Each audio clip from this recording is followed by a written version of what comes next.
post this on Twitter here. How's everyone doing? Happy Friday.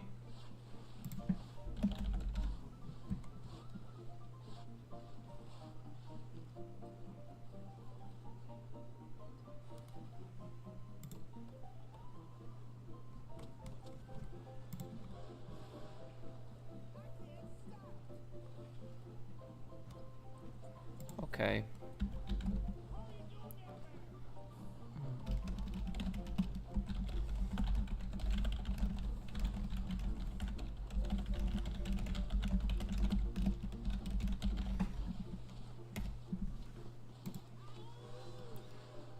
Okay, how's everyone doing? Hope everyone has a great day today. Okay.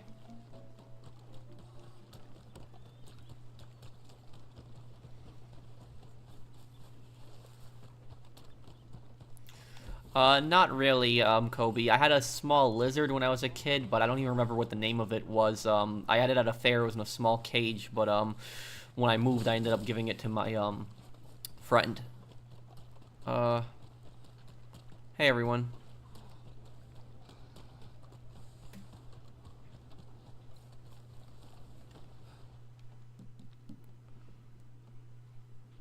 I don't, really follow that Mount Chiliad mystery. I think that a lot of that is nonsense. I don't really think there's really an answer to it, honestly. I saw your Stalingrad video for Medal of Honor. Thank you, Joey. Did you like it?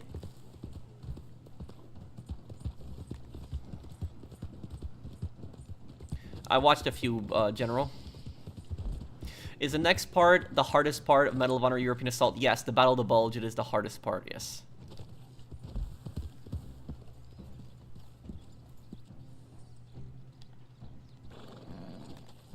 What is the most OP weapon in the GTA games? Well, in the 3D universe, the most OP weapon will be the M16. The M16 in GTA 3. It is definitely the most overpowered weapon in the game. You didn't start your posse? Oh, I didn't. I'm sorry. So let me just do this bounty really quick, and then I'll start up the posse.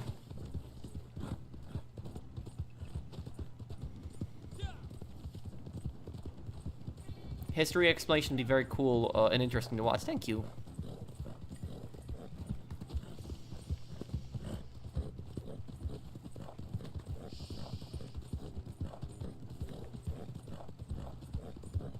What's the hardest Call of Duty game? Probably the original. The original one. Yeah. If I'm gonna play another Ace Combat game, it'll be Ace Combat 4, because it's chronologically next. But, I'm gonna take a little bit of a break from Ace Combat after I'm done with Zero, and I'm gonna play 50 Cent Blood in the Sand. Yeah, I'm considering giving Samson a try. Is like the full game out, or is it just a beta?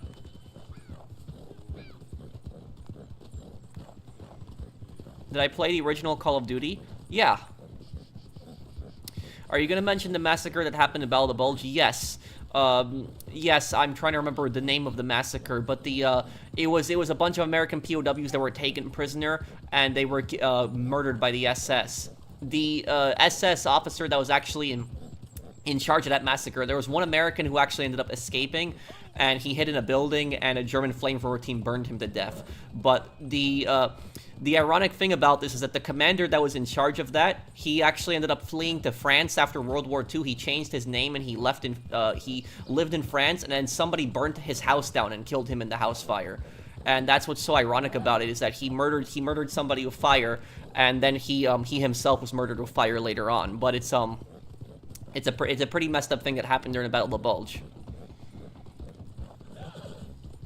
I think Malmedy Massacre, that's what it might be called. I think I remember now. Yes, that's probably the name of it.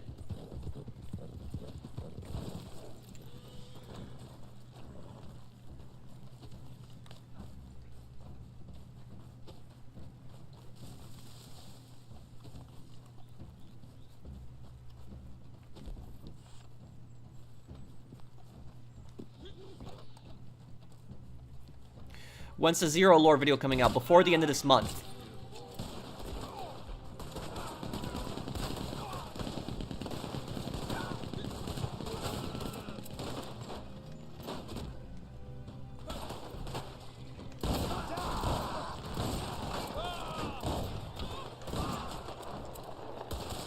A Soviet heist and crime boss is a nightmare. Oh, yes it is, yep.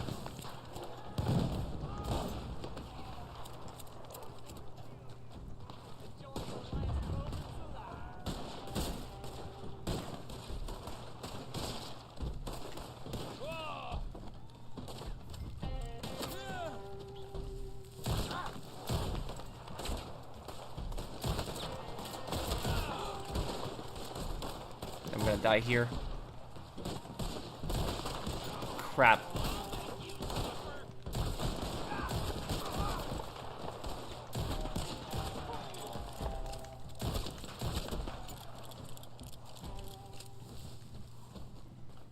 Reddit Online is pretty good content for new players. For new players, yes.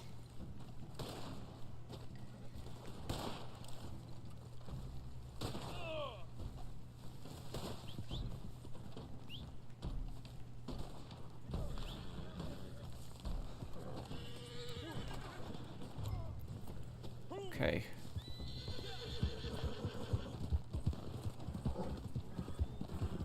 Have you learned the raid of Cabin Not Tuan in Filipino in World War II? No, I don't know that event.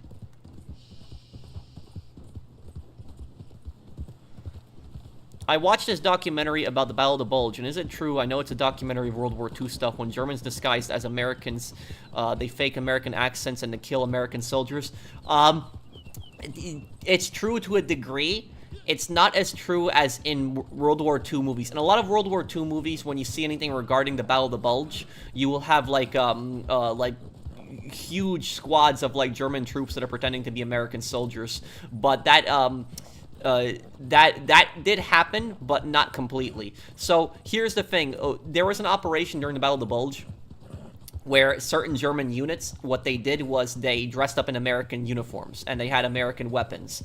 And what they did was they went behind enemy lines, behind Allied lines, and they started changing road signs. They changed road signs. They would direct, the units to different locations to basically, throw them completely off and make armies go in the wrong direction. That is pretty much what they did.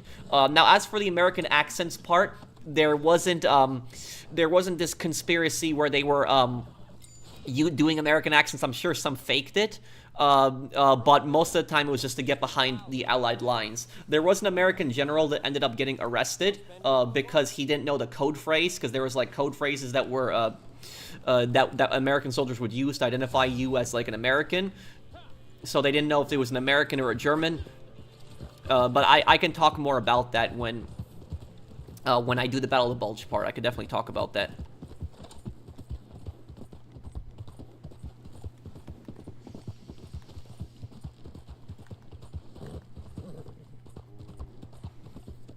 Also, the thing is that if any Germans were basically caught wearing American military uniforms, and if they got caught, they could be instantly executed.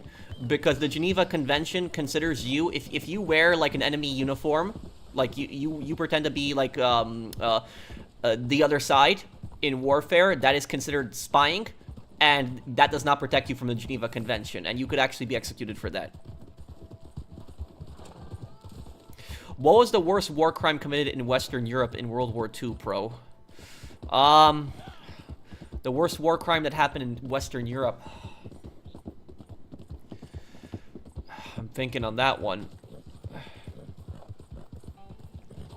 Have you watched Michael J. Fox, Casualties of War? No, I have not. Thank you, Assassin's Creed. Am I trained in any forms of martial arts? No.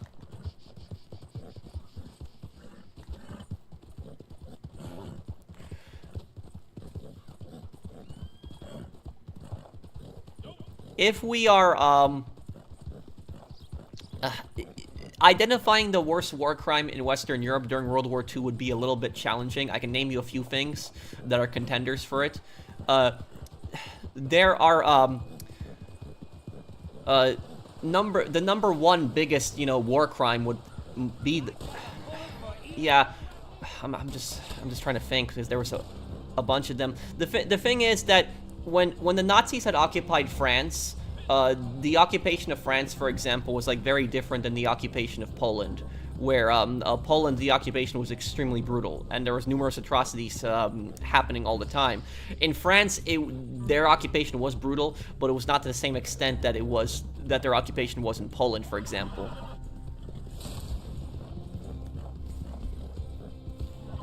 The biggest war crime in Western Europe during World War II would be the Holocaust. But if we are talking outside of that, then there are a few other contenders for that. There would be the V2 and V1 rocket attacks. So when Nazi Germany developed the V1s and the V2s, the V1 and the V2s were developed specifically to target civilians. I actually have that part up in my recent part of Ace Combat. I just uploaded it like 20 minutes ago. The V1 and the V2 rockets were designed specifically to target cities. They were designed to kill civilians. Almost all the victims from those missile attacks were all civilians. And between 15 to 20,000 civilians died from those rocket attacks. There was also 12,000 concentration camp prisoners that were actually died building V2 rockets. V2 rockets were, built using slave labor. There was a massacre that happened in southern France during World War II. I don't remember the name of the massacre, but it was in a southern French town, and it was during the Allied landings. What happened was the SS went into this one village in France where they believed that the people were helping the French resistance, and what they did was they gathered up the people, they put them in a church, and then they set the church on fire, and they killed everybody in the church. And I don't remember the name of the massacre, but that was something that happened in southern France during World War II. What is the scariest sound in World War II? Either a Stuka. The Stukas, when they come down, they have a very, distinct sound, the Stuka bombers. There's also the V1 flying bomber. So when the V1 cruise missile comes down, it makes this buzzing sound when it's coming down. And then when the buzzing sound stops, it just drops down and explodes. Did you hear about this company who paid someone $1,650 an hour instead of $16.50 hour, 12-hour shift, and when she refused to return the money, she got arrested? What? That's a very interesting case. I have to read more into that. That's a very interesting case. What state was this in, and what company was this? But if they paid her $16.50 an hour for 12 hours, that means that she got paid. That's almost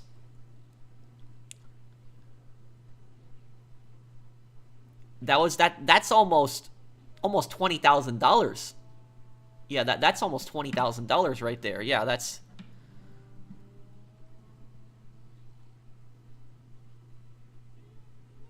So, Pro, a few days ago, I almost got myself killed from a hit and run from a person who was out of my way when I was on my way to the store. I'm okay now. Oh my god, I'm sorry to hear about that, Mark. I hope that you're okay. And thank you for the super chat.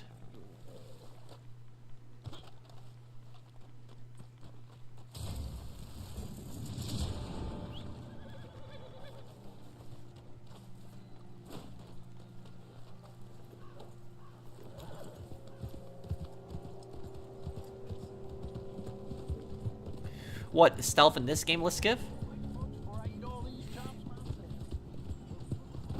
Have I went grocery shopping? The last time I went grocery shopping was March 24th was the last time I went grocery shopping.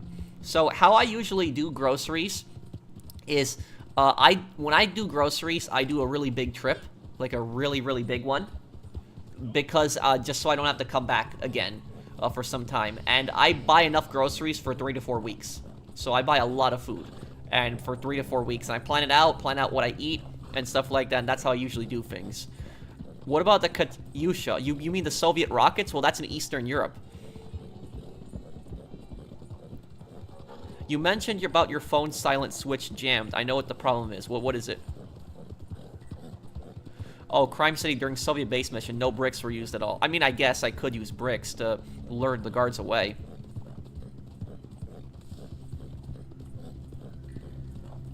Explain the YULQC bus driver incident, Patrick. Thank you, QC Suppressor, for the super chat. Was that the incident where the bus driver would not let the kid on the bus because he didn't know how to speak French? Was that one?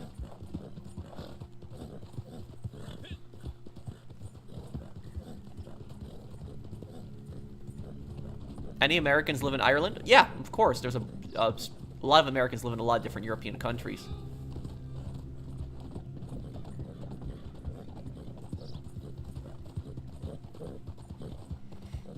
Can you share your food meal menu, Pro? So one thing I do like to do is I like to buy I like sushi a lot. So when I go to the supermarket, I buy sushi for I buy maybe like 2 days worth of sushi, and I eat that for just the first 2 days. Because sushi you have to eat right away. You eat it within the first 2 days, or it's gonna go bad. So like the first 2 days, I usually eat sushi. Then the other days, I'll eat for breakfast, have like a ham sandwich, ham with tomatoes and cheese, and dinner, I will usually have a chicken. I'll buy like some fresh chicken from the supermarket, have that for a couple days. Then I move on to having soup for like a couple days. It really depends. A lot of different things. Well, I did not know that, Caton.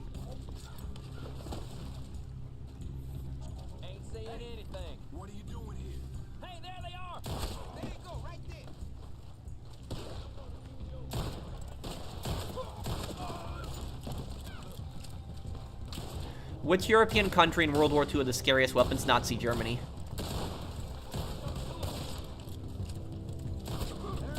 Tiger tank, V1, V2 rockets, the Me-262 fighter jet, the STG-44, the MG-42. Yeah, Germany definitely had the scariest weapons of World War II. Hey man, I appreciate you. Thank you, J-Rock. Thank you for the super chat. Hey, J-Rock, I don't think I've seen you in some time. Yeah, J-Rock, yeah, how you doing, man? I haven't seen you in some time. I remember you. You hang out a lot with Saucer, right? Yeah, I remember you.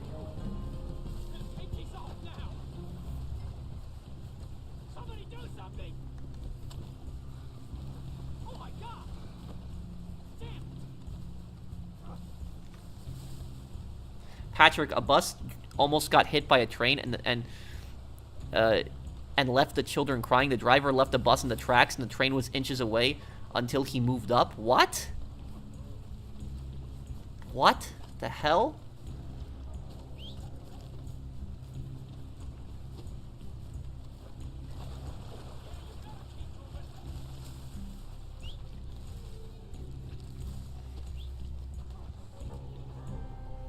Want to know an average income here, excluding Moscow and St. Petersburg? Yeah, what is it?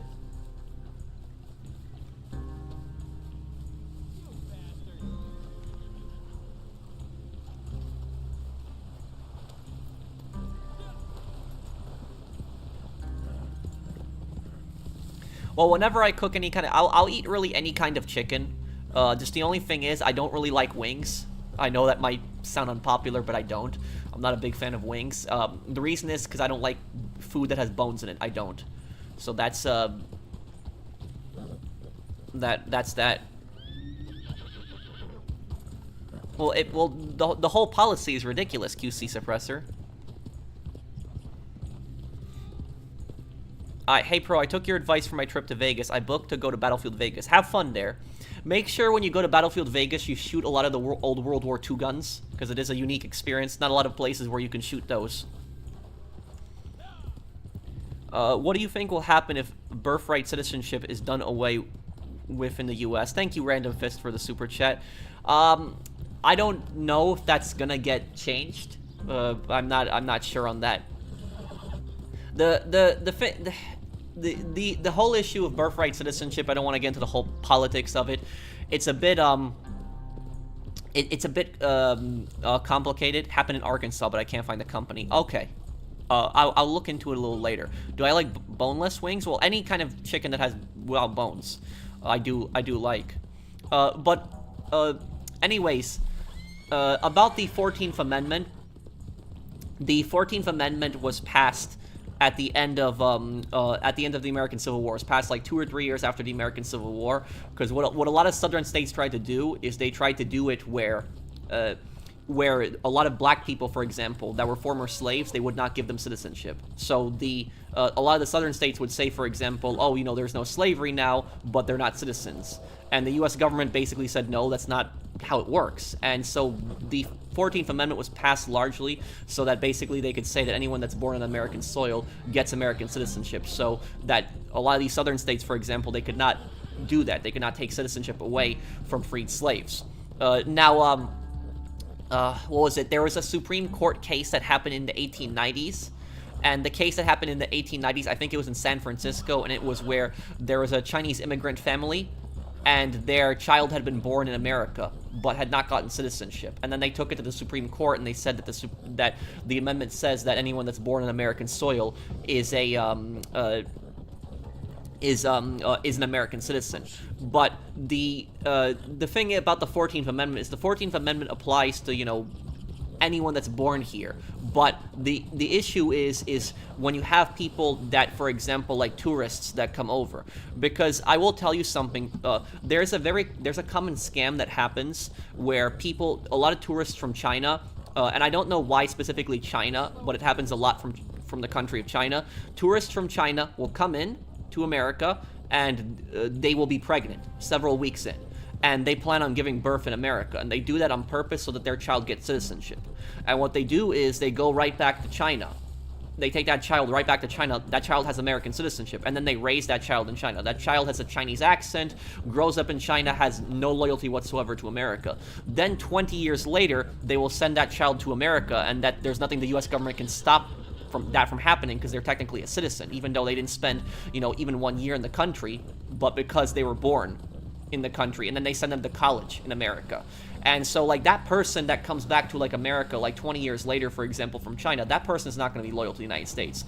They're going to be loyal primarily to China. So that's a common scam that happens. So the way I personally see it is, my view on it is, I think that anybody that, is born in America gets citizenship, but I don't think that, like, tourists that come over should be able to have children and be able to get citizenship for that, because that's ridiculous. It's very few countries in the world allow something like that.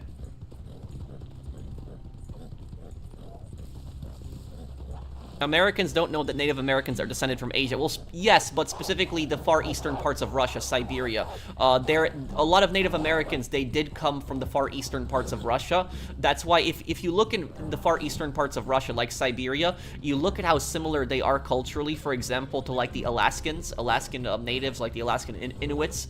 The reason for that was because thousands of years ago, a lot of Native Americans, they had come across the Bering Strait when there was an ice bridge, and they crossed into Alaska, and then a lot of the tribes had went down and down and down. Some stayed in Alaska, but then a lot of them went down into America, and that's how a lot of Americans ended up coming. Native Americans came to America. Do I know IDK Sterling? He explains videos. Yes, I know that guy. That's that guy, like, my god, these wolves are getting annoying. IDK Sterling is that guy that does those shorts, and when he does those shorts, they always, like, are like, he's already dead and he doesn't know it yet. That guy, yeah, I've seen a lot of his videos. I've seen them, too.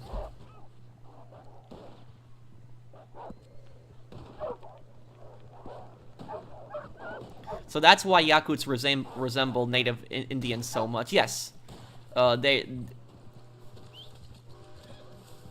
And not only that, if you look at, for example, the Ainu people that live in northern Japan, in Hokkaido specifically, they are very similar, tribal-alike, to the Alaskan natives, and also similar to the Siberian natives. So they're very similar to them.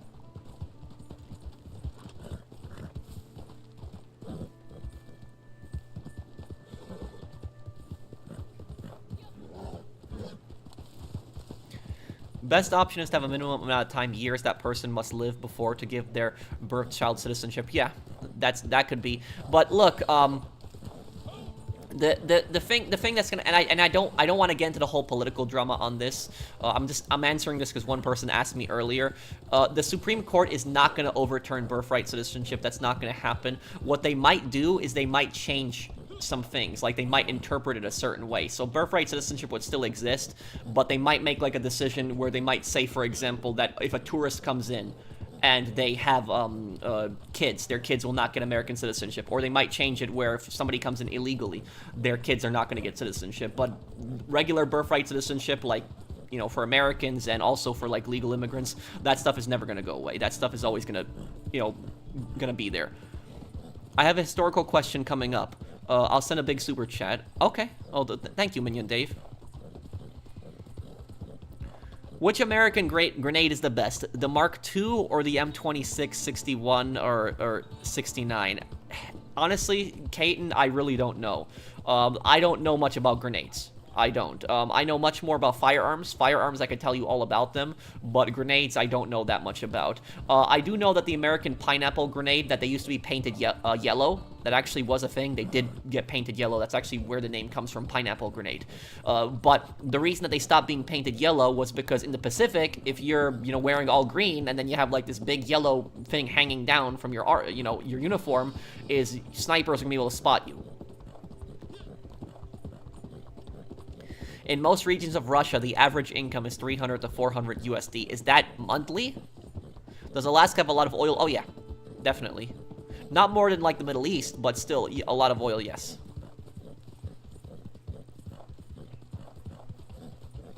Do I know about cannons? A little bit. Cannons work basically in the same way that a musket works. But basically, they're putting gunpowder in the barrel. They are ramming the cannonball all the way down. There's a fuse. You light the fuse. It basically ignites the gunpowder that's behind the cannon and pushes the cannonball out. Monthly, okay. The thing about that Leskiff is, do you know the region Sakhalin, for example? I'm sure you know where Sakhalin is. Sakhalin is it's an island that is north of Hokkaido. It's part of Russia. South Sakhalin, for example, used to be part of Japan. And Japan controlled it after the Russo-Japanese War, and then they took the Soviet Union took it back after World War II. About South Sakhalin. Sakhalin, there are Russians that live on Sakhalin. The average Sakhalinian, they make around exactly what you said, like around $300 to $400 a month. But the average Hokkaidoan, the average Japanese person that lives in Hokkaido, even though they're so close together, like Sakhalin is so close to Hokkaido, they make $4,000 a month in average. So, like, the amount that money-wise that they make between, like, northern Japan and then, South Sakhalin, even though they're so far, so close apart, it's just so different between the two of them. Pro, what is worse, greed or pride? Pride. Pride is way worse than greed. Much worse. The reason that I say that pride is worse is because people are greedy for different reasons. There's different reasons that people are greedy. Like, some people are greedy just for themselves. Some people are greedy, for example, for their families, which I'm not necessarily saying that greed is a good thing, but there's more justification for it than pride, where pride is more arrogance. It is, people thinking that they are better than others, thinking above themselves, above others. And linking it to narcissism, for example, the worst trait that exists on this planet, like, if I had to name you the worst trait that exists among humans, it would be narcissism. That's what I would say, in my opinion. If I could get rid of one human trait, it would be narcissism. Like, if I had the choice, either get rid of greed or get rid of narcissism, I get rid of narcissism on this planet. And the reason I think narcissism is way worse than greed is because, think about it this way: if you have a greedy person, right?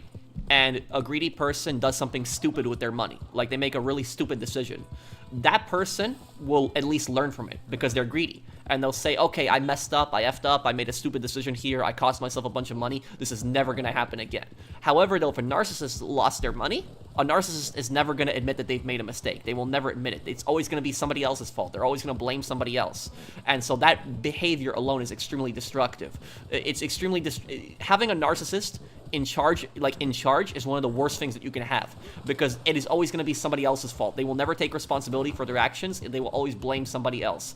And I've worked with narcissists before. I've seen narcissists in person. It is the most frustrating thing working with these people. They will never admit that they've made a mistake. They will always blame others. It's always somebody else's fault, and then they always act like a victim. Oh, I'm being victimized. It's, I'm the innocent. I'm the wrong party here. Everybody else is against me. That's what it always is. It's always the victim mentality of narcissists. So narcissism, like I said, is the worst possible trait that anybody can have.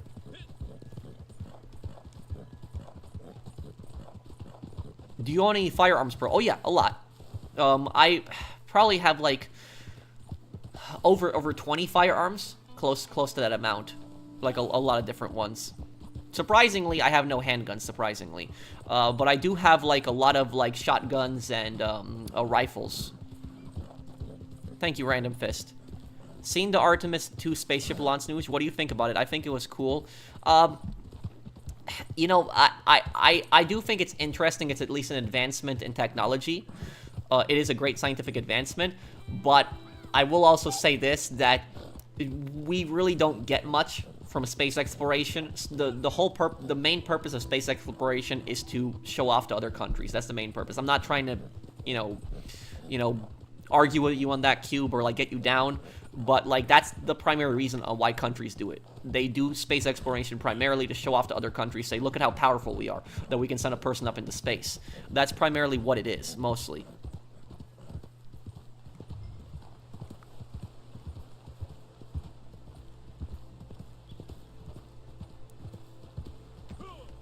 Okay, let me see here. Minion Dave, thank you for the super chat.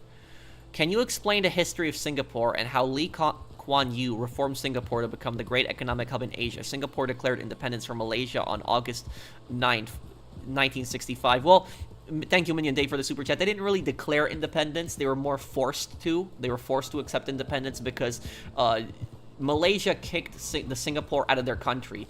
And that almost never happens in history because in history, countries will do everything to try to keep parts of their country from leaving. Like, when other parts of a country want to break away, other countries will do everything in their power to try to stop those countries from breaking away, even using force. But Singapore was a unique instance where it actually was kicked out. So the rest of the country kicked them out. They didn't want them to be part of the country. And Singapore wanted to be part of Malaysia. They didn't want to be kicked out. The reason that Singapore was kicked out is because the majority of the people in Singapore were ethnically Han Chinese. But the people in Malaysia, I don't remember, I don't know what their ethnic group is. Maybe somebody in the comments knows, but I just know they were a different ethnic group than the people that were in Singapore. And the Malaysians basically really didn't like that. They really didn't like it. They had this huge minority in their country that was a different ethnic group, and they thought that because there's millions of people that lived in Singapore, they thought that they would, when they would vote, that they would have too much power in elections, so they kicked them out. Now, Lee Kuan Yew ended up becoming the dictator of Singapore. He really didn't want to. He became dictator in a different way, where like other people become dictators through like coups or civil wars. He became dictator because he was really the only one willing to take power. That was really it. So he didn't really like, you know, have a bunch of people killed in a coup. He just took power because Singapore was in a desperate situation and nobody basically tried to stop him. When Lee Kuan Yew made Singapore into an economic giant because he encouraged free trade. So free trade, low taxes. What he also did was he made the language of Singapore English. So that was it. So there's a lot of different languages, but he made the language English. And he knew that that would help Singapore greatly because English is, you know, international business language.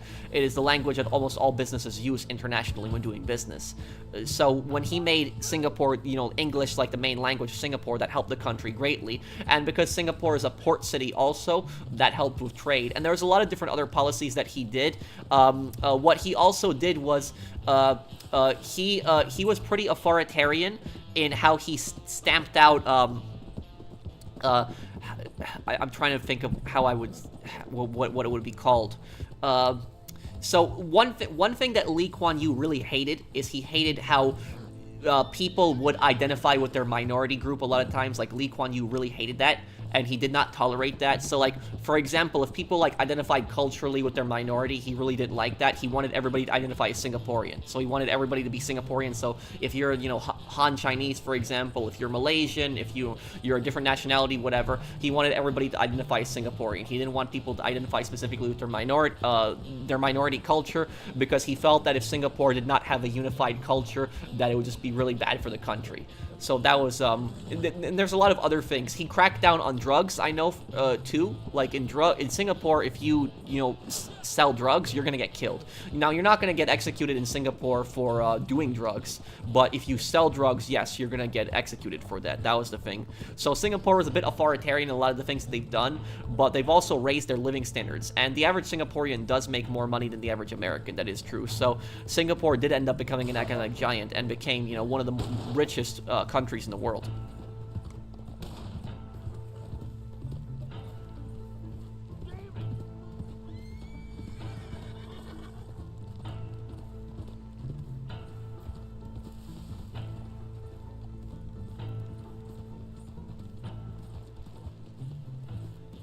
Do people even live on the Kuril Islands, Liskiff?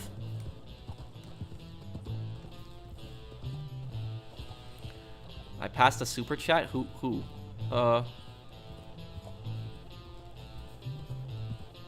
Chop Sway, back to the river, Aras, Patrick, Armenia. Wait, what, Bork? Thank you for the super chat.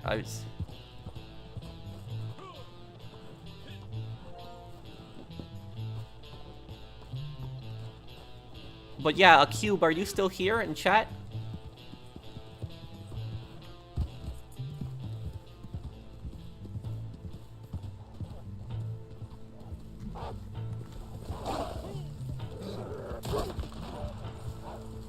The Singapore of mandatory military service, that I do not know.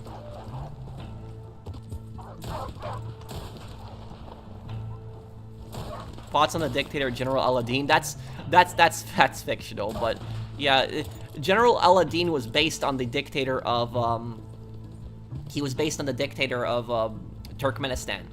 Because the dictator of Turkmenistan, what he did was he named the months of the year after his family members.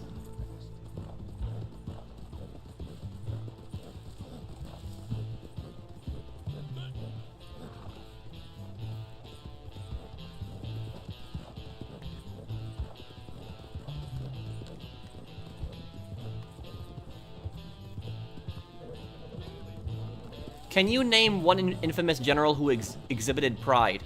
Pro, I can name one. George Custer. Yes. If I had to name the most narcissistic general in history, like a general who is just so narcissistic, was just such a piece of crap general, like they literally fought the world of themselves, they thought they were some genius, but they were an idiot, it would be Luigi Cardona. And Luigi Cardona is the worst general of World War I. The absolute worst one. He was an Italian a general, and the reason that Cardona was a complete idiot, Cardona came from an aristocratic family. He was only appointed as a general in Italy because of his family's bloodline. That was pretty much it. It was and the thing about him is when he was a general, he was in his 70s in World War I. And so when he grew up, when he was young and he was an officer then, they had fought in like line formation in muskets. And he didn't understand the advancements in technology. He didn't understand machine guns. He didn't understand artillery. He didn't understand that. He thought that battles would basically be fought like how they were, back in the day, like when he was young. So he was a moron, and you can see how, the casualties that he inflicted on his own troops. Now, during the Battle of Caporetto, that was Italy's worst defeat. What happened was he was told to evacuate the army because the Austrian-Hungarian army was coming, and there was a river, I forget the name of the river, but he was told to use sappers to basically build a wooden bridge and get the army across. And he basically said, oh, we don't need to build a bridge, we can hold the line here, even though it was stupid because the area that they were in, it was really low elevation, and there was a really big hill above that area, and if the Austrians got on that hill, they could basically just mow down the Italians. The Italians would have no cover. And then by the time the Austrians had approached the hill, and they had taken the hill, and the Italians were all the way at the bottom of the hill, Cardona had said, oh, you know what, we'll try building the bridge now. And he started building the bridge when the Austrians were already at the top of the bridge, just gunning them down. So they were literally the Italian soldiers were literally trying to build a wooden bridge, while the Austrians were just gunning them down with machine guns. And a lot of the Italian soldiers got desperate, and they were trying to swim across the river, and they drowned because of the currents, and then Austrian machine guns were just gunning them down. It was literally, it was Italy's worst defeat ever in its history. It was the Battle of Caporetto. It was just such a disaster. It was just such a stupid general, such an idiot.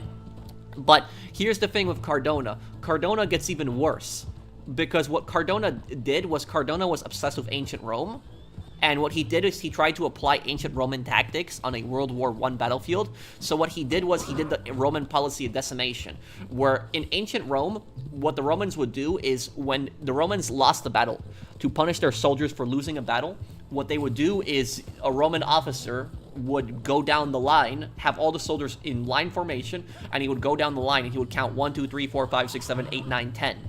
And every 10th soldier would get executed. That was it. So if you were just by chance number 10, you're dead. That's just how it was. And what he did that exact same thing in World War I. He would line up his soldiers, and just every single 10th soldier he would shoot. Now, what Cardona also did is, if his soldiers tried to retreat, he would have them mowed down. So if they got retreated, they would get shot. Now, this backfired tremendously, because instead of the Italian soldiers retreating back, what the Italian soldiers did was they ran right towards the Austrians and just immediately surrendered. They didn't even want to fight. So that was it. He literally destroyed his morale. He destroyed the Italian army, and he destroyed Italy so badly that the French and the British got so angry that they told the Italian king, King Emmanuel, that if he does not fire Cardona right now, that they will pull all support for Italy in World War I. And that's why Emmanuel had Cardona removed at that point. It was specifically for that. And he had him replaced with Diaz. And Diaz was a much better general. But Cardona had destroyed the military so badly that Diaz could not launch an offensive for the next 2 years. So 2 years later, he launched an offensive at Monte Grappa, and he ended up breaking through and took down the Austrians then. Have I played Dead Rising 3? Yes, I have.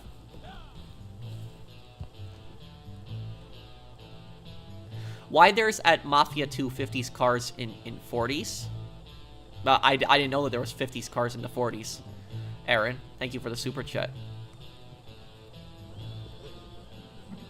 Oh, hey, Long John, how you doing, dude? I haven't seen you in some time. How you doing, man?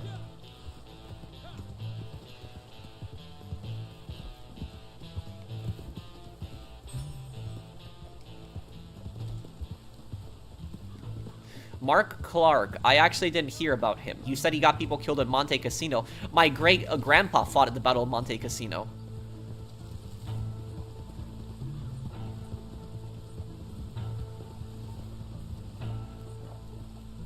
Yes, Kuriel Islands are very small, Iskiff. Yeah, well, Singapore isn't really a dictatorship, but it's still kind of authoritarian.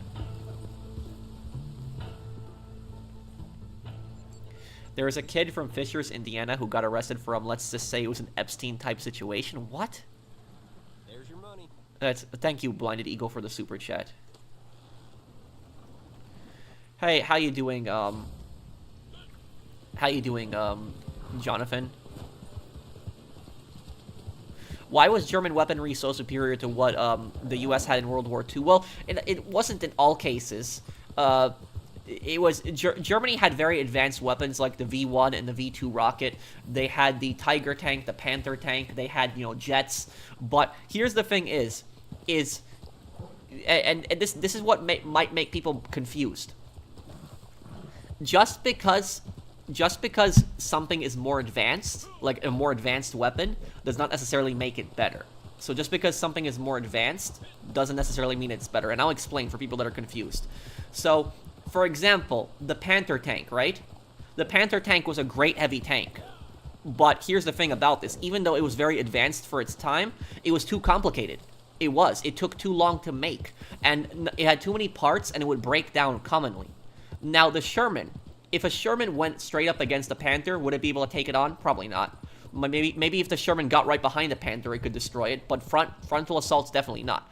But here's the thing. The Shermans, even though the Sherman tanks were not as advanced as the Panther, the U.S., because they were more simple, they were easier to build. The U.S. could basically build 20 Shermans for every Panther that the Germans could build. And so all the advanced technology that you have is absolutely useless if you don't have enough of it. So literally 20 Shermans versus a single Panther, who's going to win that battle at that point? It's the U.S. So that's why making something more advanced does not mean that it's better. Like the V1 and the V2 rockets were very advanced. They were very advanced weapons. But the thing is, they were a giant waste of money. They were a waste of money because they targeted cities specifically. They were designed to target civilians. They were, bombing London. The most heavily bombed city was London. And the whole idea of it was that it would just kill so many civilians that the British would negotiate with the Germans. That was really the whole purpose of it. So really, it was a terror weapon. It really had no purpose behind that. One of the few advanced German weapons that I think were really good is the STG-44. The STG-44 was an amazing rifle. That was. And the MG-42 was an amazing machine gun. It was. So those were some advanced weapons that Germany had that were really good. The German fighter jet, I think that's the ME-262, that one. That fighter jet was very advanced for its time, but it came out too late, and there was not enough made, and it was too complicated and too expensive. And it used jet fuel also. So Germany didn't have the resources for that near the end of the war. So that's ultimately it. Just because something's more advanced does not necessarily mean that it's better.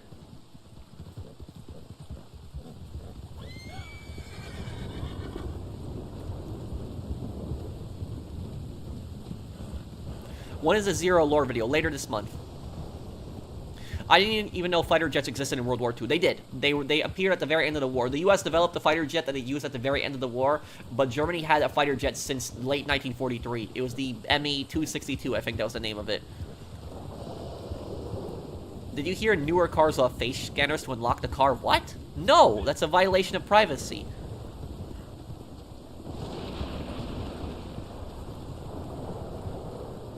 There's some towns and villages on the Kuril Islands. Okay. I wonder how those people survive out there. You know, there's not much, you know, work out there.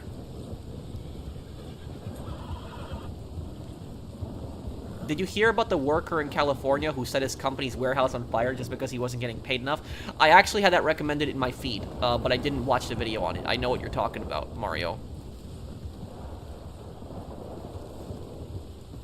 Would I buy something made in China or Taiwan? Well, I've already bought stuff in China. We buy stuff in China all the time. I think even our PlayStations are made in China. So literally, there's nothing really you can do. And would I buy something in Taiwan? Sure. Why not? I remember I worked with a Taiwanese company once. It was the Trey Volo Speakers. It was like I did a sponsorship with them like a couple of years ago. And I remember there was a bunch of people that got pissed off at me for working with like a Taiwanese company. I had these people, these guys that were coming in my chat saying I was anti-China and a bunch of this other stuff. It was ridiculous. It was stupid. It was dumb. I don't know why people would get so mad that I'm working with a Taiwanese company. Why people would get so offended by that, but...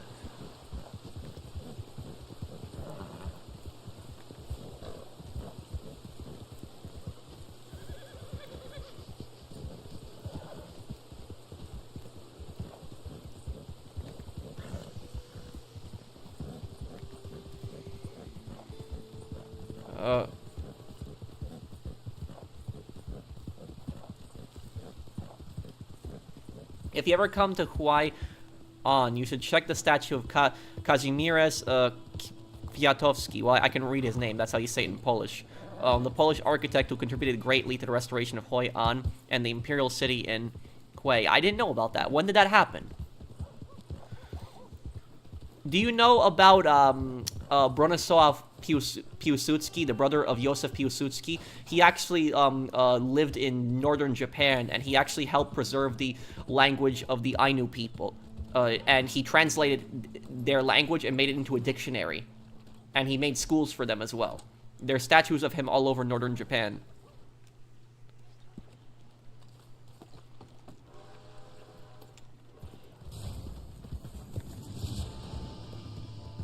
It was probably through some contacts, Visionary.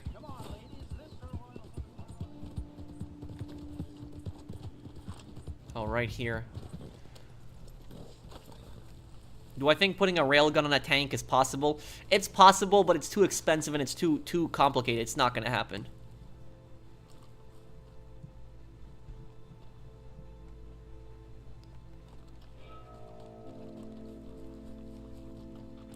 And also, you guys know those crazy super weapons that they have in Ace Combat? Like those giant railguns and those giant, like, planes? Stuff like that is possible to build stuff like that. Like those giant planes and those giant, like, railguns that you see in Ace Combat. So even though it's fictional in the game, stuff like that could be built. But the reason that countries don't build stuff like that is because it's pointless. It's stupid. It's you're putting so much resources into making this giant super plane when you could make, you know, hundreds of planes instead. And a giant railgun system would not work because it's just one bomber flies over that, or one drone flies over, and the whole thing's done.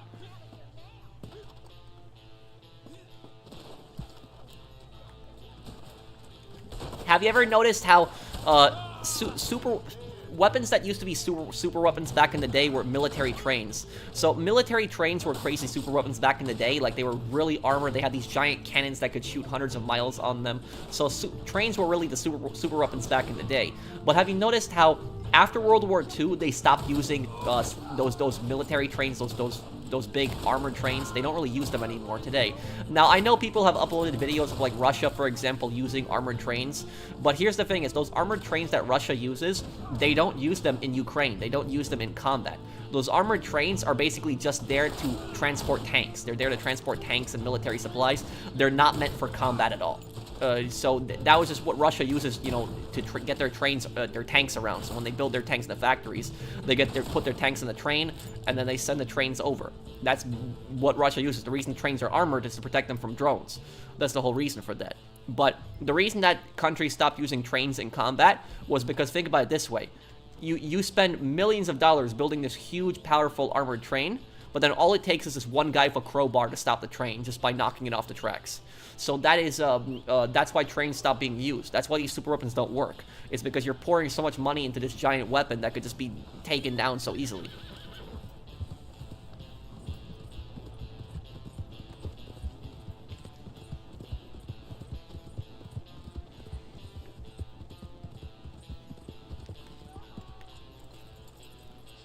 My favorite GTA San Andreas radio station, probably Radio Los Santos.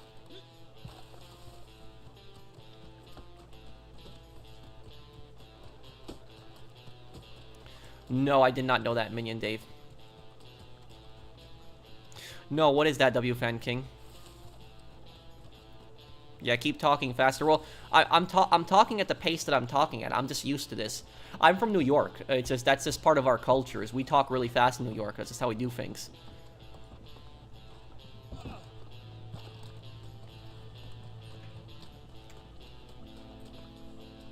No, I haven't seen Unbroken, but I know the story. He was he was an Olympic athlete, Olympic runner. He was then a bomber in a bomber crew. He got shot down, captured by Imperial Japan, and he got tortured in a camp. That scene with the log where he held it up, that actually did happen.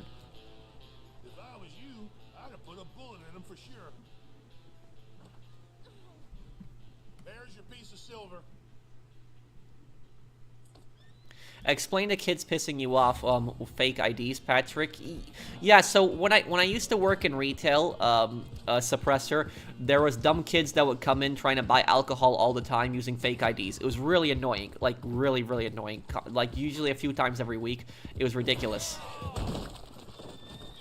Why were the Italian fascists not tried for war crimes like the Japanese and the Nazis? Some were. There were some Italians that were definitely tried for war crimes. There was. You just didn't hear about it as much, but it did happen. But the thing is, a lot of Italian World War II generals ended up switching sides, and they went to the Allied side. And that's one of the reasons that they weren't tried for war crimes. Sorry if I'm annoyed with you. No, it's okay, Aaron, but what's wrong, dude? Cube, are you still here, man?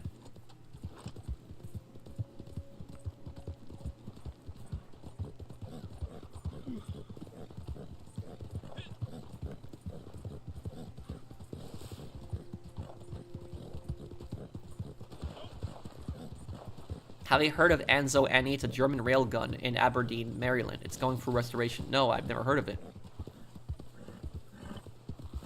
Well, yeah, battleships, because the reason people stop using those giant battleships is because cruise missiles can just go so far now.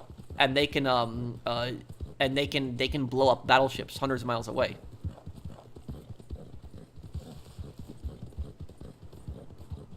Which is better, Soviet-made AKs or foreign-made AKs? Soviet AKs. Yugoslavian AKs are also usually really good.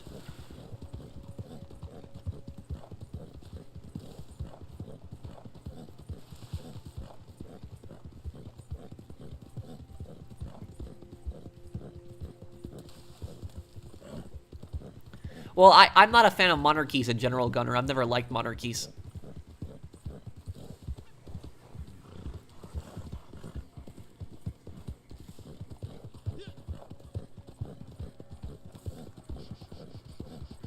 Well, Monte Cassino was very hilly. There was also, I think it was the monastery. There was a really big religious building that was in the Battle of Monte Cassino, where there was a lot of fighting, heavy fighting around it.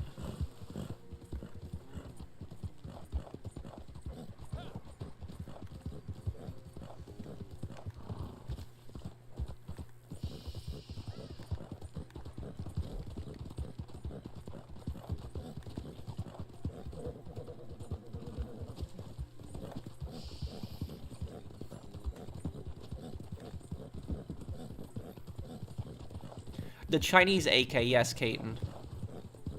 I just haven't had time to play Mercenaries 2, but I'll play it still.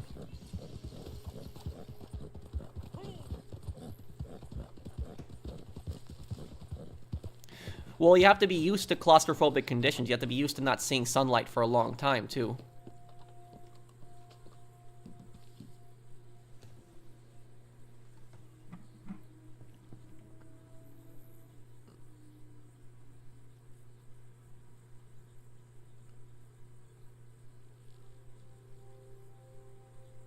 I've had people ask me this many times, why do we wear crimson red on our armor? Because most of us are willing to give our lives to protect our country.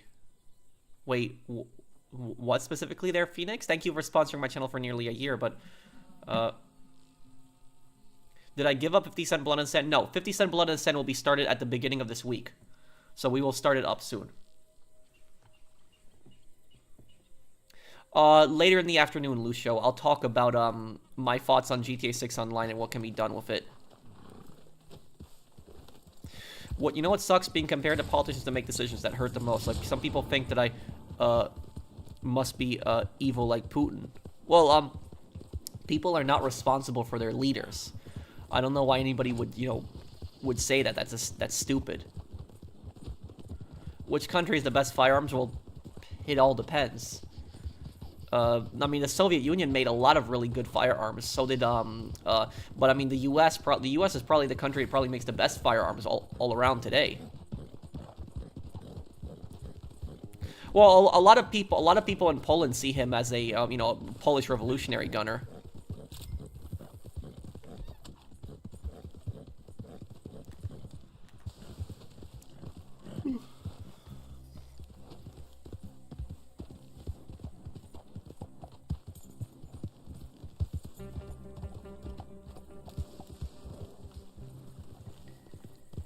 Which persecution was the worst? Nazi persecution of the Jews or the Roman Empire's persecution of early Christians? Well, Nazi persecution of Jews because a lot of times somebody could lie that they are not a Christian and could easier escape from the Romans, but during World War II. A lot of governments, for example, they kept information on like people's religion. Like a lot of them had that in World War II. And what ended up happening is when the Nazis invaded those countries, they would actually find out, who somebody is based on that. They would also check their last names a lot of times and find that information out too.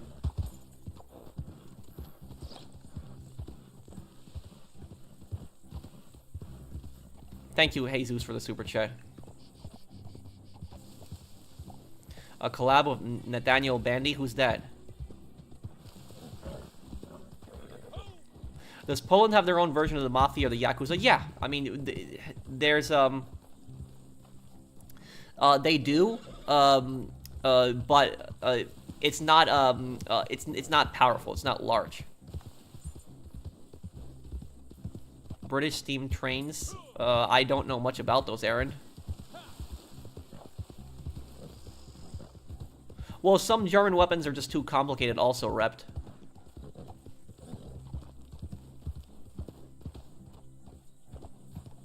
I could do that, Blinded Eagle, too.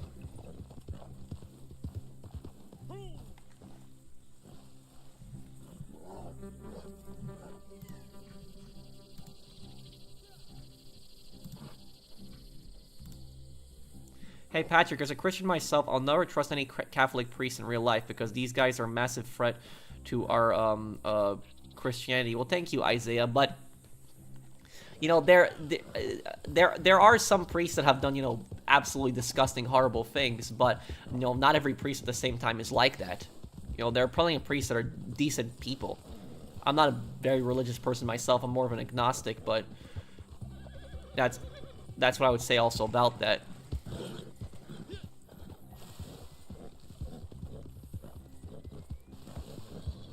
Why do other countries call themselves mafia if it originates from Italy? Well, the word mafia originates from Italy, but mafia can really, it can really refer to any kind of organized crime, really, when you think about it.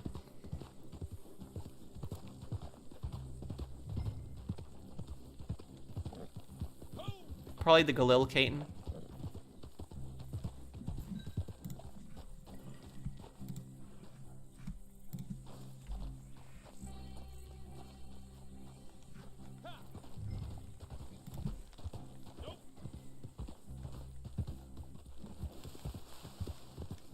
the oppression of Poles, the trying to destroy Polish culture, Gunner.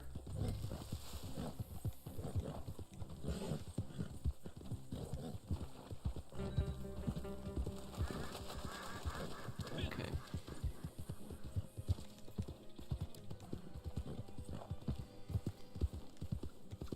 Pat, I'm getting my trader ready for a sale. It's at 81 out of 100. Could we do it in this stream? And also, I have a moonshine too. Yeah, we could. We could do that, Brandon. You should feed your horse. I should, yeah.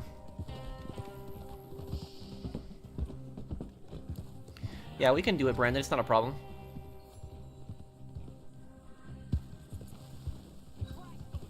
I think you said the Russian mafia is far worse than the Italian mafia. Yes, they can be much more brutal. I mean, like, look at GTA 4, for example.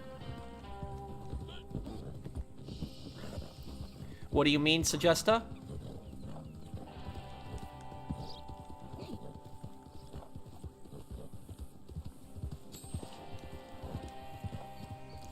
Hi, Pat. What do you think of having freedom of speech, like where you are given the right by one hand and taken away by the other hand instead of the first minute? What? What do you mean? What? I'm confused. Well, the triads are just much more powerful than the Yakuza, I would say now, yeah. Triads have much more power. Japan did break up a lot of the Yakuza.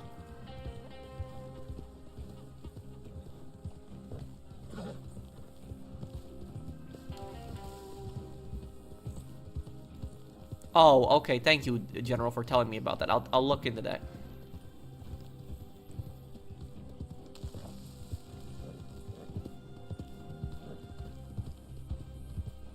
Okay, Sammy. Pat, I have to try shrimp before I did. I like it. Do you like them too? Yeah, I like shrimp.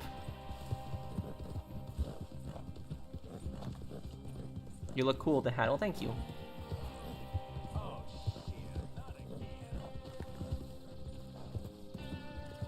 Which Chinese leader was the most corrupt? Chiang Kai-shek or Mao Zedong? Mao. Yeah, Mao was way worse.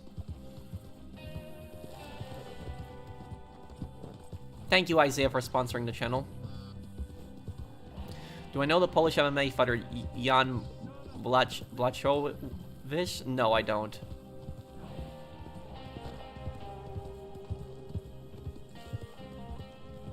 Would you agree that the assassination of Alexander II was a Pyrrhic victory because his successors were even more aggressive compared to Alexander II, like Alexander III and Nicholas II?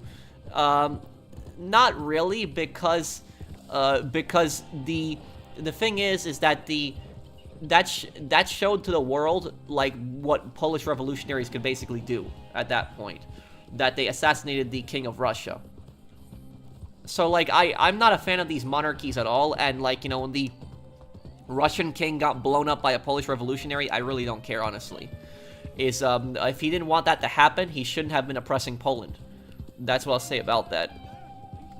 So, like, you know, Poland has suffered tremendously under occupation from so many foreign powers throughout its history.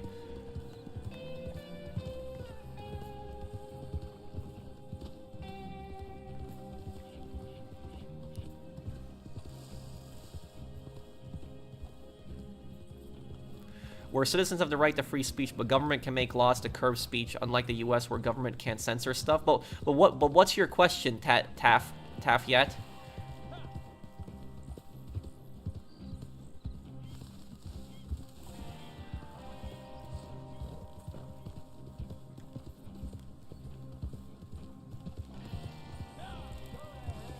Oh, I don't get involved in politics, Eduardo. Yeah, well, the Austrians were the least worst occupiers. That is true. They weren't as oppressive as the Germans and the Russians were.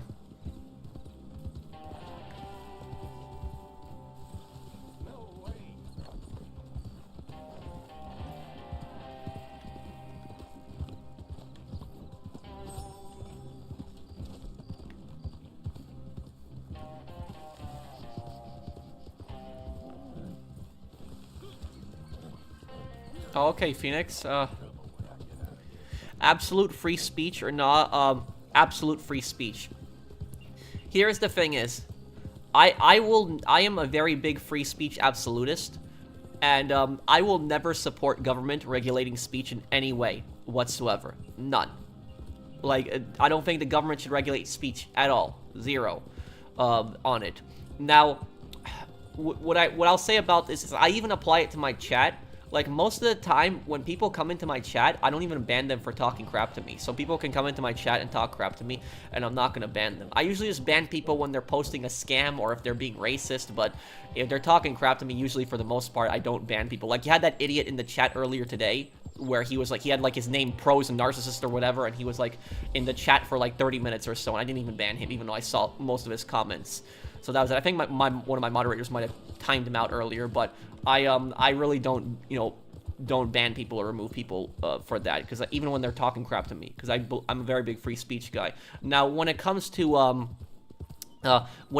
speech, the only speech that I think should not be allowed, the only one, is speech that is used to basically create a panic. That is it. So, like, for example, if somebody, like, goes into a movie theater and yells fire, you can't do that. But that's not really, I wouldn't say that that's really the free speech itself that's illegal. It's more of the act of creating a panic that is illegal in that aspect. But I don't think that there should really be any limitations on free speech whatsoever, because, for example, in a lot of European countries, I know, like, Britain does it, I know Germany does it, where the police will actually come to somebody's house and arrest them for tweets, like, things that they've actually said online. And I think that, personally, for me, I think that that's ridiculous. I think it's just a stupid policy. I don't think that something like that should even exist. It's just idiotic. And here's the thing about this, is that the governments in those countries, like Britain and Germany, they argue that, oh, this offends people, and so that's why we have to have these posts removed, that's why we have to arrest these people. But here's the thing about it. There are plenty of crap that I see on social media that offends me, but yet I don't want these people arrested. I don't want these people thrown in prison. I don't want these people thrown in jail. I think that it's I think the whole thing is idiotic. And also, what I will say about this is what Britain and Germany is doing is they are literally breeding extremism by doing stuff like this. Because when you arrest people for tweets and you throw them in prison for stuff like that, you are creating extremism.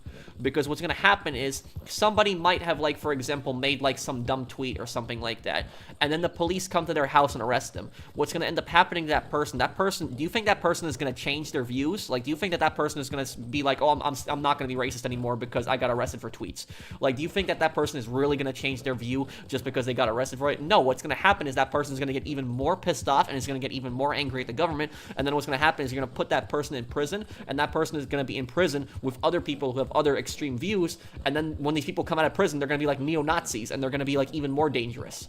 And that's how basically this extremism breeds. It creates stuff like this. And so I think the solution to, like, dealing with like hate speech, for example, is not to arrest people. It's not to throw people in prison for, like, having hateful views or even racist views. I think the solution is to debate these people openly and, like, have a discussion with them, because if you have, like, an actual debate with them and, like, you prove them wrong and use free speech to debate, their hate speech, I think that's the way to move forward, and the way to defeat that stuff is to have an open discussion and prove them wrong and make them look stupid in a conversation. It's not to criminalize it or just throw them in prison, because it's not going to work. It's not.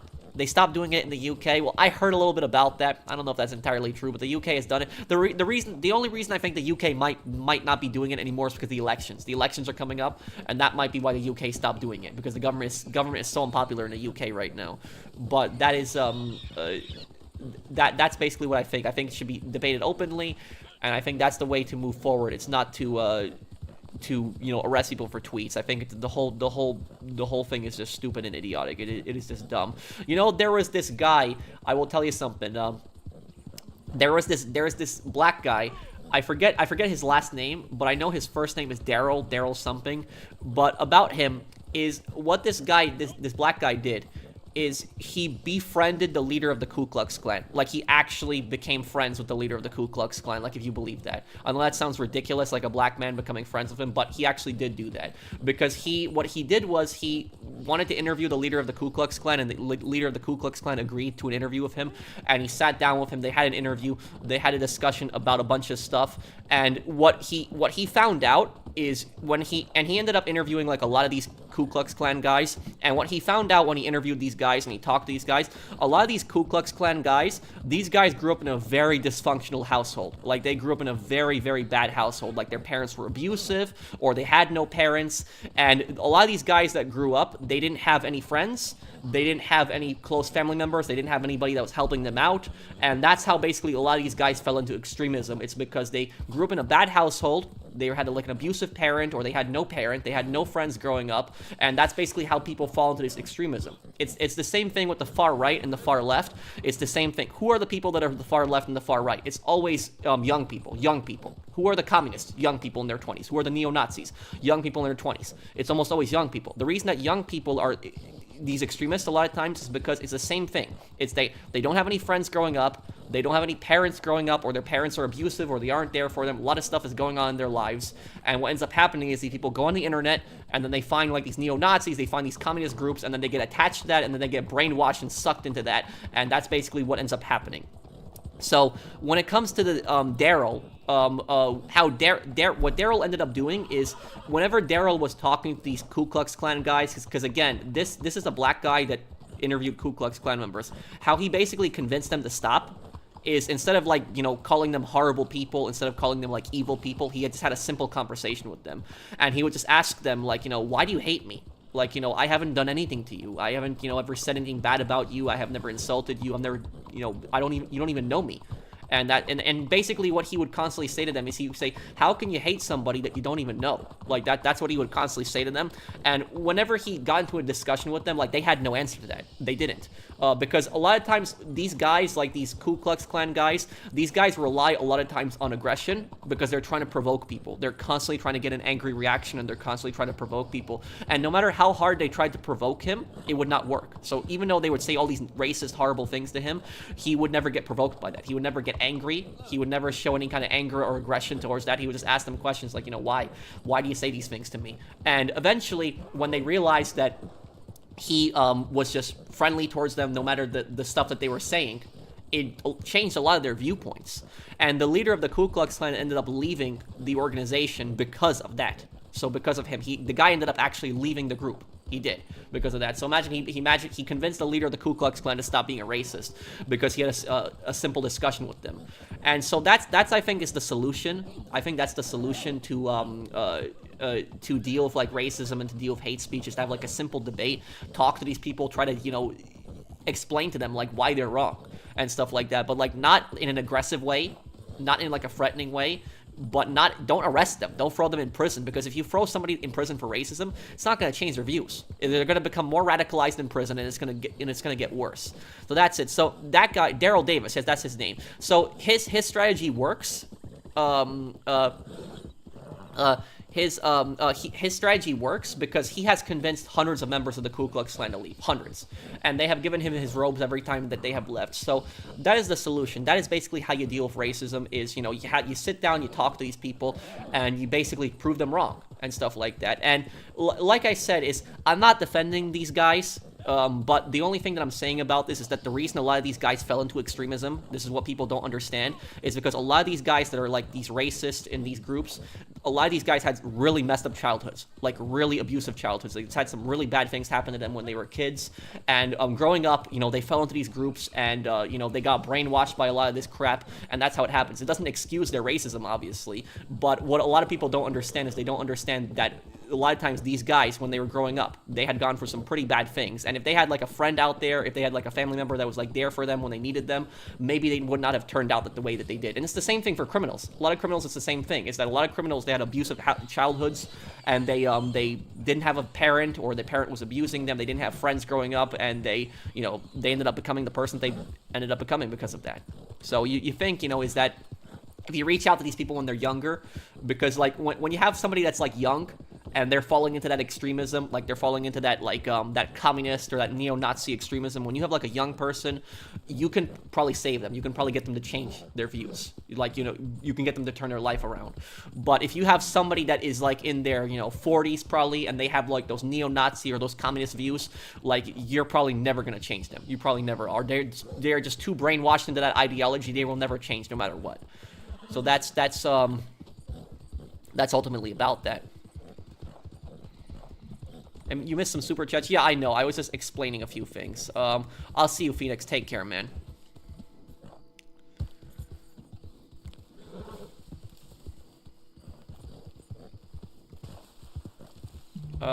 They stopped doing it in the UK. I don't know. Like I said, they might be because the election's coming up. Do you think you'll do a lore video on Michael DeSanta? I did already. It was the video on why does Trevor forgive Michael. Can you explain the Sopranos joke about the fast internet connection? Yes, it's fiber. It's just the way that Benny says it. It's like a meme. It's like fiber optic cable, high speed internet access. And then Vito likes there's a lot of money in this shit. That's what he says. That's it's more like a meme. It's more of that like high speed internet cable, fiber optic cable. Like this is the way he says it. Are you a liberal? No. I'm a libertarian. What is the best story-based game you have ever played or best video game franchise? Because I want to play the best video games out there for this year. The best story-based game you have played, or the best video game franchise. Well, the Yakuza games, for example, are very strong in their stories, and there's so many of them. So if you're like a big story guy, you might look into the Yakuza games. I haven't played them all. It was my audience that got them into them. I'm trying to think more. Games that are very strong in their stories. I know there's a bunch I played. I'm just trying to think about one I can think about right now. The one Red Dead Redemption series. Red Dead series is definitely... Red Dead 1 and 2 are definitely very strong in their stories. You could argue even stronger than GTA. What other games are very strong in their stories? Your knowledge is so fascinating. Much love, bro. Thank you, The Blade of Terror. Thank you for the super chat.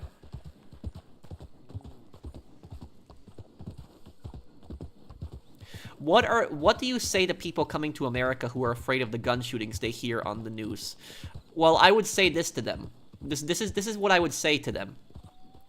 The people that are, like, most of the time it's Europeans who are, like, saying that, like, they're saying, oh, I don't want to go to America because I'll get shot. Like, I've heard that argument a bunch of times.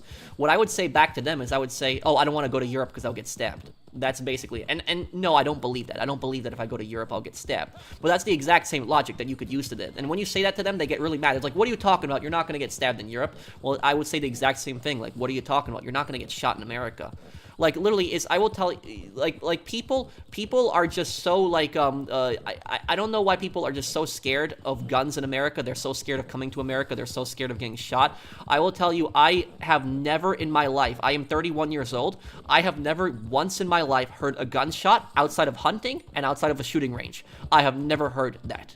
I've only heard guns while hunting and shooting at a shooting range. I have never heard a gunshot outside of that. I've never heard a gunshot in public, ever. In that. And so people are like always saying like, oh, it's you know, you're gonna get shot. It's not gonna happen. Yes, America does have shootings. People do get shot in America, but America has a population of 335 million people. So I don't you know, you have a higher chance of getting run over by a car in America than you do of getting shot. So in America, if you're more concerned about getting shot, you should be more concerned about cars, because a car is much more likely to, you know, to kill you than a gun is. And also, I will tell you, I live in the Midwest. I live in the upper Midwest. And where I live in the upper Midwest, here, gun culture is very different than gun culture in New York. Where there is a gun culture in New York, but it's not as prevalent as in the Midwest. The Midwest is much more different. Like here in my town, people routinely carry guns. They will. Like you go to a gas station at night, the gas station attendants are all going to be open carrying here. And so I see people routinely, like I'll go supermarket, I'll go shopping, I'll see somebody has like a handgun on their hip at the supermarket. That doesn't scare me, that doesn't bother me. We don't have shootings here. In my town, it's relatively peaceful. We don't have shootings, we don't have violence. You would think that everybody has a gun here, that we'd constantly be like the Wild West, we'd constantly be shooting each other here, but it doesn't happen. It doesn't. I will tell you, I watch my local, so my town, My town does have a local news station also, and in my town, I watch the local news sometimes, and occasionally we do have a shooting that happens occasionally. But whenever we do have a shooting, it's either one of two things. It's either an accident, it's either somebody was an idiot, they were cleaning their gun and the gun was loaded and they accidentally shot themselves, or the second thing is it was some idiot that tried to rob somebody and they got shot. That's the other thing. It's always some moron goes into a store and tries to hold the store up and then he gets shot. That's what usually happens. But we don't have some maniac, like, going around just gunning people down in the town. It doesn't happen. We don't have gangs. We don't have that stuff here. At most, the only kind of gangs we might have is we might have, like, outlaw bikers. Sometimes outlaw bikers drive through the town and stuff like that, but they don't cause violence. There's no shootings from them and stuff like that. So we don't really have, like, gangs like in the cities. At most, we have the bikers. But that is, that's that. So look, that's ultimately what I'll say is that you're not gonna get shot if you come to America. Don't think like that. It's stupid. It's like my aunt is like that. My aunt is like, she's like, oh, I don't want to come to America. I could get shot. She lives in Europe, by the way, and she's European. So it's like I just personally think that it's so stupid because literally is you could rip on a country for anything. Like every country has problems, and you could rip on countries for just so many different things. That's what I'll say about that. So yeah, I don't believe that stuff. Mass shootings don't happen in the U.S. No, mass shootings do happen. I'm not saying that mass shootings don't happen. What I'm saying is that the chances of, like, you being involved in a mass shooting are so slim. Like, they are literally so slim. So, no, I'm not saying that shootings don't happen. Shootings do happen. But at the same time is, if you look at the stats, for example, most shootings in America, they actually happen in gun-free zones. Places where you actually are not allowed to carry a firearm. And that is not a coincidence. It's because the people that go in there, they know that that you're gonna be everybody's gonna be defenseless. There was actually a shooting that happened in Indiana. It was in a shopping mall in Indiana a couple of years ago. This maniac walked into a shopping mall in Indiana with a rifle and just started shooting people. And there was a guy that had a handgun on him. And the guy that had a handgun started just shooting at the guy. And the second that shooter started taking shots, he panicked because he did not expect that to happen. He thought he was just going to be able to come in and just kill everyone, but he was just panicking when somebody started shooting at him. And what the guy did was he immediately started running towards the bathroom, and the shooter, the guy with the handgun, ended up shooting him in the neck from like 100 yards, which was an amazing shot, and he took the guy down and stopped it.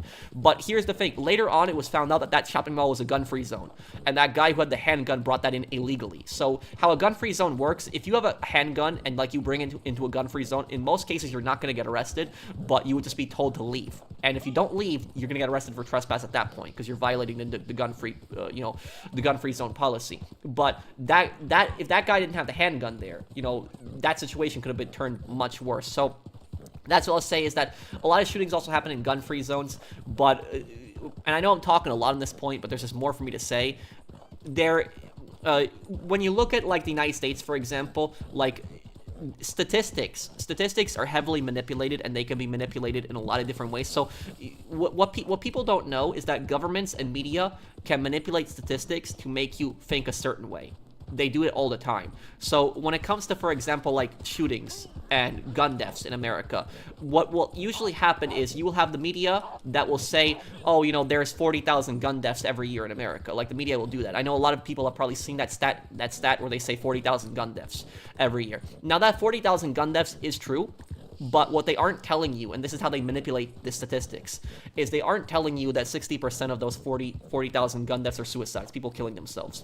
And for example, the country of Japan has a slightly higher suicide rate than America does. So their suicide rate is actually a little bit higher than America's. It's kind of similar, but Japan's suicide rate is a little bit higher than America's. And Japan has almost no shootings. And so that shows you that even if guns were banned, it's not going to stop people from killing themselves. It's not going to stop people from committing suicides. So about 60% of those, 40,000 gun deaths are suicides. So that's like what? That's probably like 25,000 around there that are suicides. So now you have like 15,000 that are the other ones. You have also self-defense shootings where somebody defends themselves, against aggressor. You also have police shootings where police will shoot a person who is, committing a crime.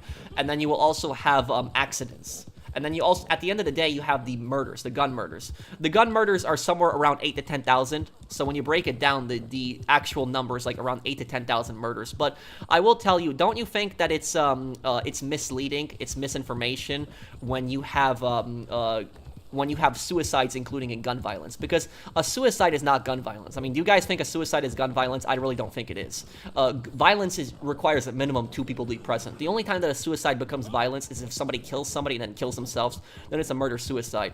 But other than that, I would not say that it's a suicide is violence. That's not gun violence. That's not. So that's ultimately what I'll say about it, is I don't think that it's a it's an accurate way to describe the stats. And I will say this, is I don't want to sound, like a cold person when I say this, but if somebody gets shot while robbing somebody or trying to hurt somebody, it is their own fault. They brought that on themselves. It was ultimately their own fault. And I don't feel sympathy for that person at that point, because they would have never gotten shot and they would have never gotten hurt if they had never initiated the crime. So when that person initiated the crime and tried to rob somebody or break into somebody's house and they got shot, it was ultimately on them. That's ultimately what it was. It was every single thing that happened, it was their fault, because they put that whole chain reaction into effect. Because they chose to attack somebody, they chose to break into somebody's house, and ultimately it was their fault, and that they paid the price for that. So I'm not saying they deserve to die. What I'm saying is it was pretty much their fault at that point. It was everything that can be traced back to them, and it's all their fault. And, I've seen a lot of comments of people saying, for example, that, like, Americans, are horrible people and they value, property more than human life. But that's not the way that we see it in America. We don't value property more than human life. The way that we see it in America is that the person that breaks into our house, they value our property more than their own life. That's what people never say. They say, oh, you care more about the property than the other person's life. Well, what about the person breaking into the house? They care more about your property than their own life, because they're breaking into somebody's house knowing that person could possibly be armed. So that's what I'll say about that. And also, at the end of the day, people's property is also their livelihood. Like, imagine if somebody has, like, jewelry in their house, and that jewelry had passed down from their great-grandmother, like, all the way down, and it's like a family heirloom, and then somebody's coming into your house and, like, trying to steal that. Is like, most people are going to try to defend their property, defend their, possessions that have been in their family for, like, a long time. And the people that say, oh, it's not worth it, it's not worth defending the property, well, are you going to pay for people's property when they get stolen? Are you going to compensate them? No, they're not. So that's what I'll say about that, is that America is not a dangerous country. There are far more dangerous countries than America, way more dangerous countries. I'm not saying America is the most safest country on the planet, but there are far more dangerous countries than America. And there are countries that actually have less shootings than America, but they're more dangerous than America. You're much more likely of being a victim of a crime than you do in America. So that's what I'll say. You are saying a whole lot without acknowledging that the U.S. has a massive issue of gun violence and mass shootings, pal. Google is your friend. I'm not saying that there isn't a shooting problem, but I'm saying is that when people are saying that America is just this horrible, dangerous place of guns, I don't believe that. I don't. There is, I have, like I said, everybody in my town carries guns, and I feel relatively safe. We don't have shootings, we don't have problems, we don't have any of that stuff happening. So that's it. There are other countries that have other problems. Every country has their own unique set of problems. But, what is the solution? There are different solutions that have been proposed, but I don't think that the solution towards gun violence is to punish people who are law-abiding and people who have done absolutely nothing wrong. I don't think that's the solution, because when you are doing something like that, you are basically punishing everybody, and you're saying, oh, you can't own a gun because this maniac did this shooting or something like that. What the government is basically saying is to you, we don't trust you to have a gun. We don't trust you. You are not responsible enough. And so if the government does not trust me to own a gun, why should I trust the government? If the government does not trust me to own a firearm for my own protection, then why should I trust the government with a gun? That is basically my logic, and that is just the way I look at it. And I will say this, is you're saying that America has a gun violence problem, and this is the last comment that I'll make about this. Do you know who has killed the most amount of people with guns in history? Like, just throughout human history. You know what group of people has killed the most amount of people with guns in human history? Governments. Governments have committed literally the worst atrocities with guns. Throughout human history, the people have done the worst massacres, the worst shootings in history. It has always been governments. It has not been private citizens. Yes, private citizens have done, massacres before too, but governments have been the worst. They have done massacres that have been in the hundreds of thousands of people, millions of people that have basically been killed with guns. And if we are going by the same logic, if we are going by the logic that people should not be able to own guns because they are irresponsible and they might commit shootings, then the first person that we should disarm is the government, because governments throughout history have shown that they are the most irresponsible of guns. They are the most irresponsible because governments have literally committed the worst amounts of atrocities against people throughout history of firearms. So if we're going by that logic, that owning guns by civilians makes the world a more dangerous place, then we should also start with disarming the government first, and the government should be the people that should lose their guns first, if anybody's going to lose their guns. That's the last thing that I'll pretty much say about it. So, no, don't believe this BS that, like, America's a dangerous place and you shouldn't visit because you're gonna get shot. Don't believe that stuff. What about all these school shootings that happened throughout the decades? I think that is a combination of mental health problems and social media. I think that, you know, you didn't have these massive... People had a lot of guns back in the day, but you did not have these same massacres happening. You didn't have a lot of this stuff happening, too. I think that it's a massive mental health problem, especially with the rise of social media, and I think that there's a lot of other contributing factors to it. I'm not a psychologist, but there are... There's a lot of stuff in this day and age that's different that kids are dealing with that they did not deal with like 20 or 30 years ago.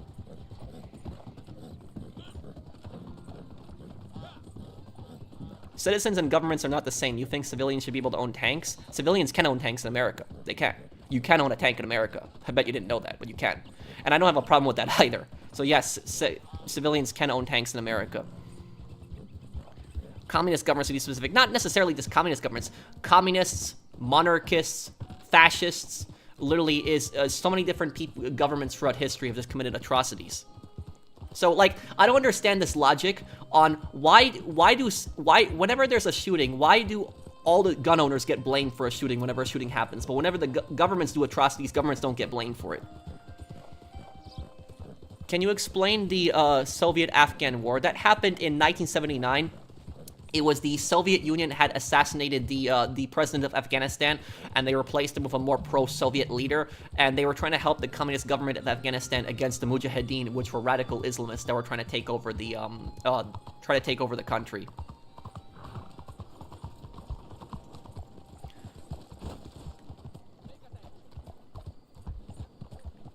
What's that, Nate? Are you a bot? No.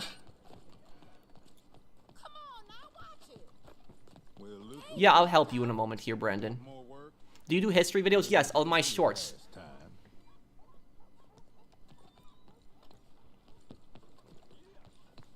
Let me see here.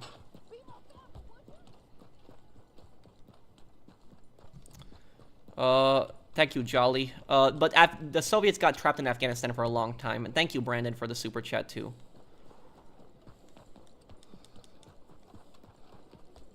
Yeah, it was horrible what happened, Mario, and I'm sorry about that. You have my condolences. Thank you, Joey.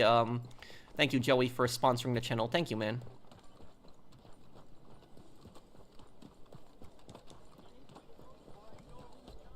Should malls have gun stores? I've been to malls that have gun stores.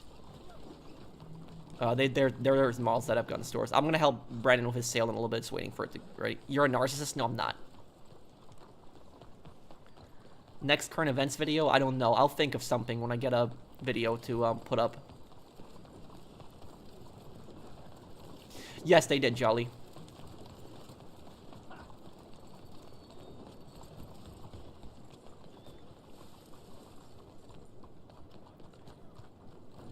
Censorship is the speech that the government or the establishment does not like in disguise or reasonable restrictions. Thanks, Pat, for answering and sharing knowledge. And look, this is the this is the last thing that I will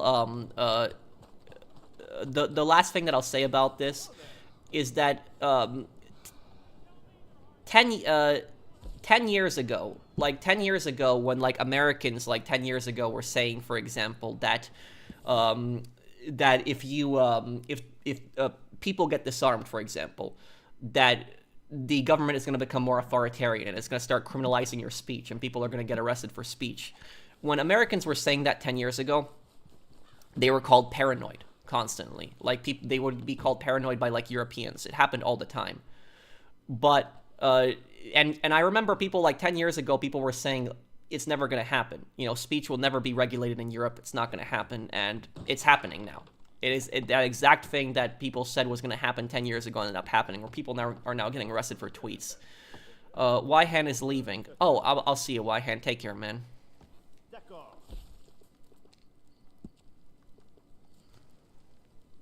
Oh yeah, the UK, there's been a lot of mafias that have existed in London, definitely, and they still are there. Bonjour. You've been away on some travels, yes? Certain Russian movies says, like when Americans say, how are you? They say just because they don't like, they don't actually care, how are you doing? Is it true? Um, uh, it's kind of both true. Like, how are you is generally like a general saying, like in America. Like, you just say that to people when you meet them. Hey, how are you doing? You know, good. How about yourself? You know, good. That's generally the reaction. Most people just say good. That's just generally the thing is. It's common America. It's very common in America.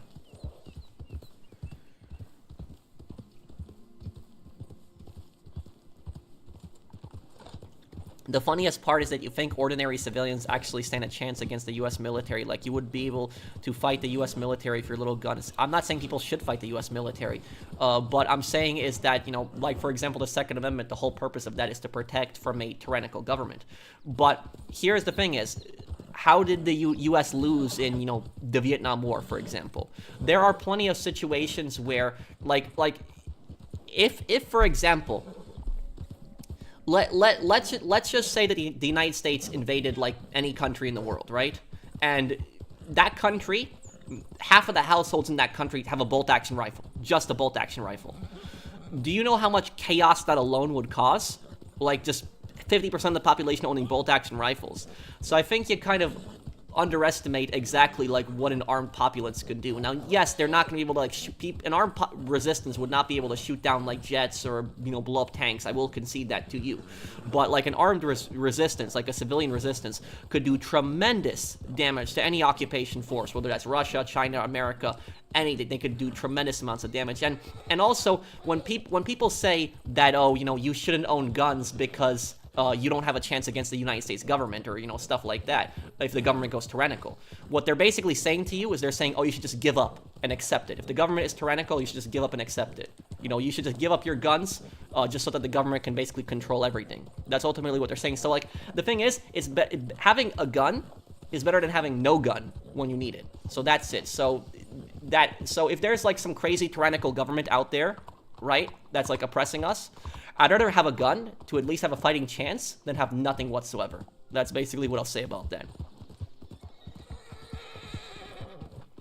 It says a lot about a person if they can speak honestly for hours on end. I have a lot of respect for you, Pro. Thank you, J-Rock. Thank you for the super chat. Largest super chat today, $70. Thank you, man. I really appreciate it. Thanks, man. U.S. could have won in Vietnam if not for the brass and protest. Yes, but what could have happened is if the United States invaded North Vietnam, they probably could have won the war. But they didn't invade North Vietnam because they were scared of China. But the ironic thing about that is China would not have stopped America if they invaded North Vietnam because they actually hated North Vietnam.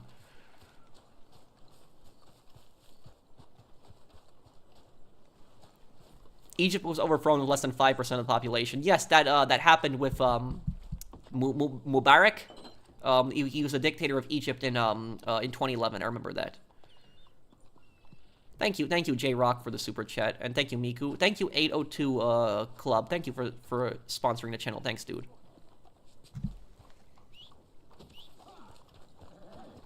Oh, dude. Weather sure is hot today. Perhaps watch where you're going.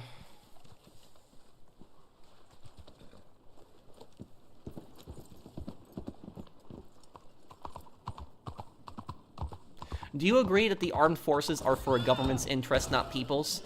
To a degree.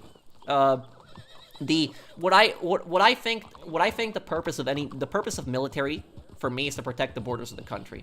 That's basically it, isn't that? And that's really what militaries really are supposed to be. Is they're supposed to be to protect the borders of the country to prevent, you know, foreign countries from invading the country and attacking the country. But yes, governments do use militaries for their own interest. My trader is ready. Send me an invite, Brendan. I'll help you out.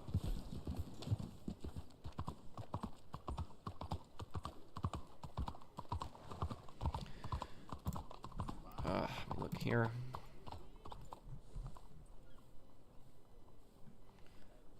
Thank you, Brandon. Thank you for dealing with that. Thank you. Yeah. I don't ban people for a lot of stuff. People can come in the chat, they can argue with me. Like, people are even arguing with me about the guns, but I'm not banning them from chat because it's their free speech. But the one thing I won't tolerate in chat is I won't tolerate, like, you know, racism. And, like, you know, that idiot right there in the chat just now with that name, he's gone. Oh, thank you, Brandon, for dealing with that.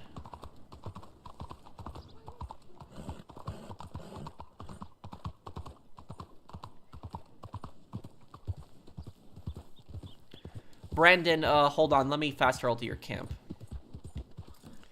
Nate, what's wrong, dude? What's wrong, Nate?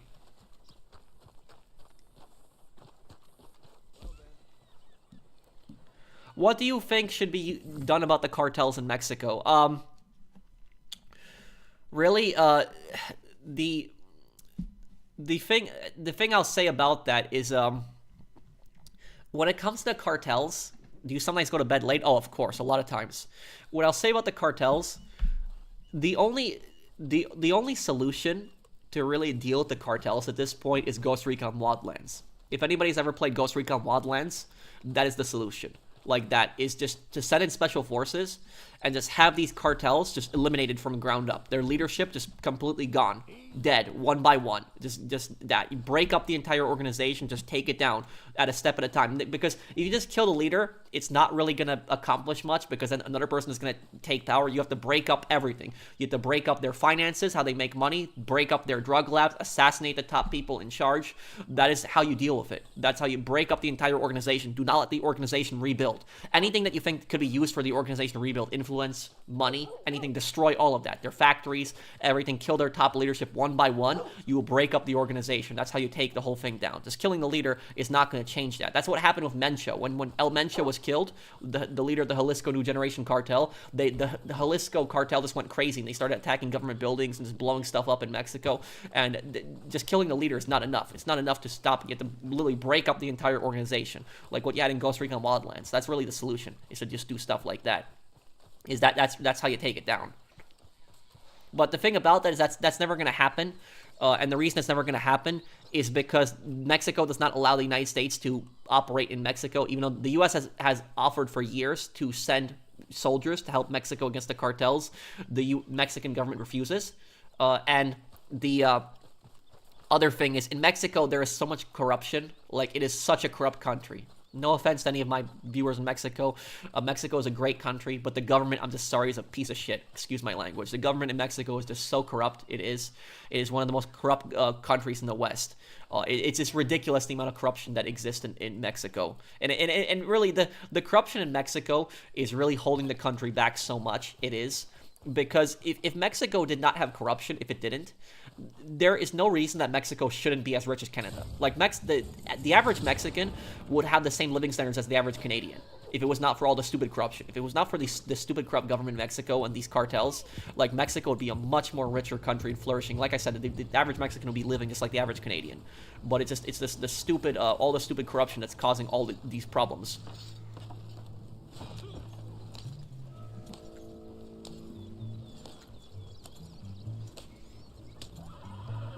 I go to bed late a lot. The CIA supports cartels. Yes, the CIA has done it during the Cold War, like when they supported the Contras, for example, in Nicaragua, and they supported, various cartels in the 1990s to, finance the CIA through the crack trade. That is true. But it was the CIA mostly who did that stuff. But I will say this, though, is... Has the CIA worked with the cartels before? Yes, they have. And if it was up to me, if I was president, I would abolish the CIA. I'll get rid of the whole thing. But I will also say this, is a lot of these cartels existed. It wasn't like the CIA just up and created these cartels. These cartels existed. They formed on their own. The CIA helped give them some funding and did deals with them, sure. But these cartels all existed on their own, too. And even if the CIA is abolished, tomorrow, these cartels are still going to very much exist. So a lot of people say, oh, the cartels exist in Mexico because of America. It's not true. The cartels always existed. The CIA did help them. Yes, that did happen. But these cartels formed on their own at the end of the day, too. So that's what I'll say. Pro injects coffee into his face. No, not really. I don't really drink coffee. I did start drinking the V8 energy drinks. Those, like the juice drinks that have like the same energy as coffee. Those do. I actually do like those because they don't have they don't have a burnout, and it's not like all this chemical crap that's in the other energy drinks. It's like basically like a coffee but juice instead.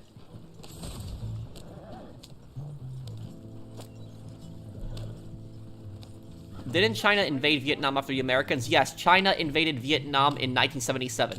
It was the Sino-Vietnamese War. Yes, that was that. So, Sino-Vietnamese War. Ever drank orange juice? Of course. Oh, I agree with you. I'd much rather America work with Mexico than China. 100%. I'd rather agree. I agree. 100% agree with that. But it was but look, Mexico needs to seriously be cleaned up of these cartels. They really do. It's just ridiculous. It is.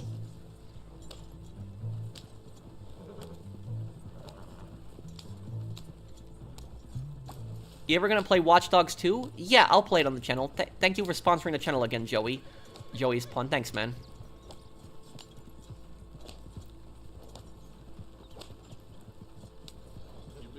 What do you think about the French officers who saved the Algerian auxiliary soldiers of being ordered to abandon them after the Algerian War of Independence? Well, those guys at least have some honor. That's what I'll say about that.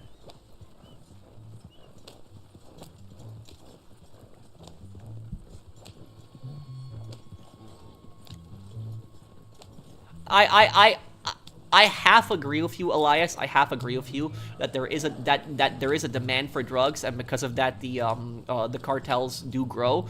But there are countries that have dealt with their drug problems way better.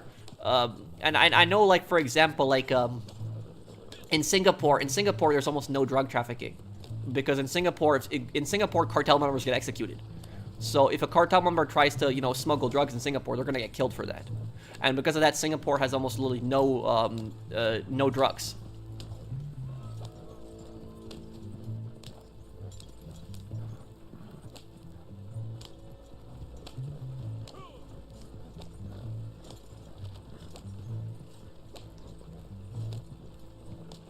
I think the solution, Vanny, is to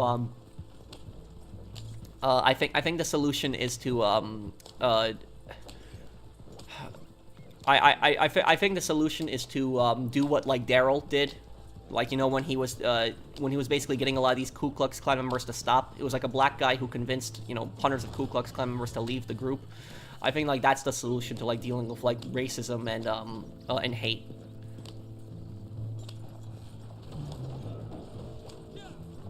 Well, a bit harsh there. It is harsh, but I will say, what about drug legalization? That could help too? No. So, look, play the Sopranos video game? I did a playthrough of it. I'm telling you right now, drug legalization would not work. Drug legalization would be a disaster. It's not gonna work. And I'll tell you this. I used to be very libertarian on this. Like, back in the day, I thought that, like, all drugs should be legal. Like, I did believe that. Like, when I was in my early 20s, I didn't think that it was the government's job to, like, regulate drugs. I did believe that. And now when I've got older, I'm 31, I completely disagree with that. I do think the government should do their best to stop drugs. But I will say this. I think that, like, drugs like marijuana, for example, for the most part, are harmless. Marijuana does have some issues. It's not like it has no issues. But, like, marijuana compared to, like, meth or, like, heroin, it's meth and heroin, which are just so bad, and this caused so many problems. The city of Portland, Oregon, what they did was a couple years ago they legalized drugs, or I should say they decriminalized it. Now, what ended up happening is, in Portland, the police in Portland, if they caught somebody smoking, like, meth in the middle of the street, do you know what the police in Portland would do? The police in Portland would go up to the person and they would just give them, like, a paper, like a note, and they would say, oh, here's the rehabilitation hotline. It's like, call this number for, like, drug help and stuff like that, and they would walk away. That's it, and they would do nothing about it. And that, because of Portland's policy, the amount of drug use skyrocketed in the city. And it got so bad that people from other states who were drug addicts knew if they came to Portland, they could just smoke dope in the middle of the street, and they're not going to get arrested for that. And so that's why so many drug addicts started coming to Portland. They started camping there and just doing drugs in the middle of the street. It was ridiculous. And it just caused so many issues. Now, a lot of people compare Portland to Portugal, and they say, oh, Portugal decriminalized drugs, but in Portugal, people aren't addicted to drugs. But it's different. Because what Portugal did is, Portugal made it that if you possess drugs, that's not a crime. That isn't a crime. But if you are selling drugs, it is a crime. So what do they do for a living? They don't do anything for a living. A lot of times the drug addicts are just homeless. They're on the streets asking for money. But what Portugal did about their drug problem. Ah, crap. I hope I don't get this horse here stuck. I'm trying to get this around this here. Okay. Good. Oh, crap. Now the horse is just going to keep falling down. Oh, goddamn. Okay, hold on. We are going to have to pick up bags now and carry these. I'm sorry about this, Brandon. So, look, what I was saying about Portugal, what Portugal ended up doing about their drug problem is that in Portugal, it is not illegal to have drugs, but it is illegal to sell drugs. So in Portugal, you cannot... Goddamn. You can't sell drugs. If you sell drugs in the streets, you're gonna get pretty much arrested for that. But if you are caught with drugs, if you're like a user, if you are not a if you're not a seller, what the government does in Portugal is they force you to go to rehab. So the government actually makes you go to rehab. So it isn't that you can just smoke dope in the middle of the street in Portugal and you're not going to get punished for it. The government, what they do is they force you to go to rehab. And I think that's the solution. I think that's what the government should do, is instead of arresting people for drugs, don't throw a drug addict in prison because it's not going to do anything. They're not going to stop them from being addicted to drugs. Instead, just force them to go to rehab. Make them go to rehab. That's it.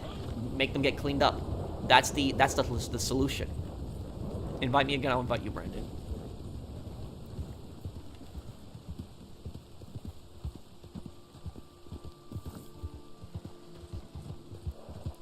Portland did not do that. Portland, what they did was they just legalized drugs and they didn't make them go to rehab. And that's what ended up causing all the problems that happened. You can't restart that sale mission? I don't know. Brandon left, so I don't know if it... The best thing about you, Pat, is that you seem really genuine. You actually like creating content. It's not just a paycheck for you. Thank you, Big Man Drums. Thank you, dude. I love it when we discuss the whole history and concepts while the world burns under our feet. Nothing we can do about it. Enjoy while we still got it. I will say also this, that illegalizing drugs, for example, is not going to stop the cartels. It won't. Because the cartel would still sell drugs. They would just sell drugs that's not taxed. And so the government would want to tax drugs because they would want to take their cut. So the cartels would still sell drugs even if drugs are legalized. And the cartel doesn't make all of their money from drugs. They make their money from extorting businesses. They extort farms, businesses. So any businesses that in areas that they control, they have to pay fees to the cartel protection money, basically. The cartels, what they do is they also make tolls on the road in Mexico. So the cartel will block like a highway in Mexico that tourists come down, and they will just block the middle of the highway. And if you want to go through the highway, you got to pay a toll to the cartels. That is basically what they do. And that's ridiculous, because in America, if a mafia tried to shut down a highway in America and charge people a toll, the police would be there in less than 20 minutes, and then those people would all be in prison. But in Mexico, the cartels shut down roads, demand tolls, and they don't end up getting arrested for stuff like that. But the point that I'm getting at is the cartel makes money in a lot of different ways. Human trafficking, like human smuggling also.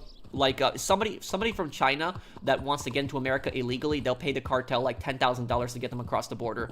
And if the cartel smuggles like 5 people from China, that's a $50,000 that they've made right there. So they make a lot of money just from smuggling people alone. So just legalizing drugs is not going to stop the cartel's flow of money. They have just so many different ways of making money.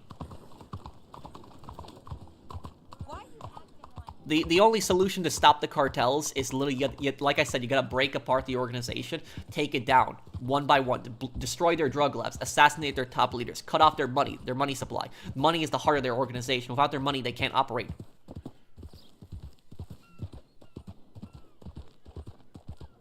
The cartels wash your money for resorts in Jamaica. That I didn't know, Firestorm.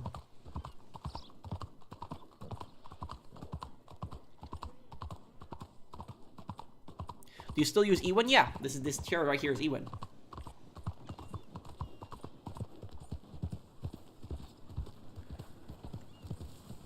Okay. Brandon, are you back in here?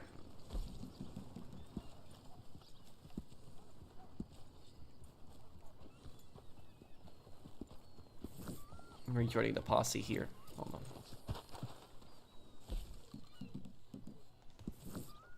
Which state are you from? New York.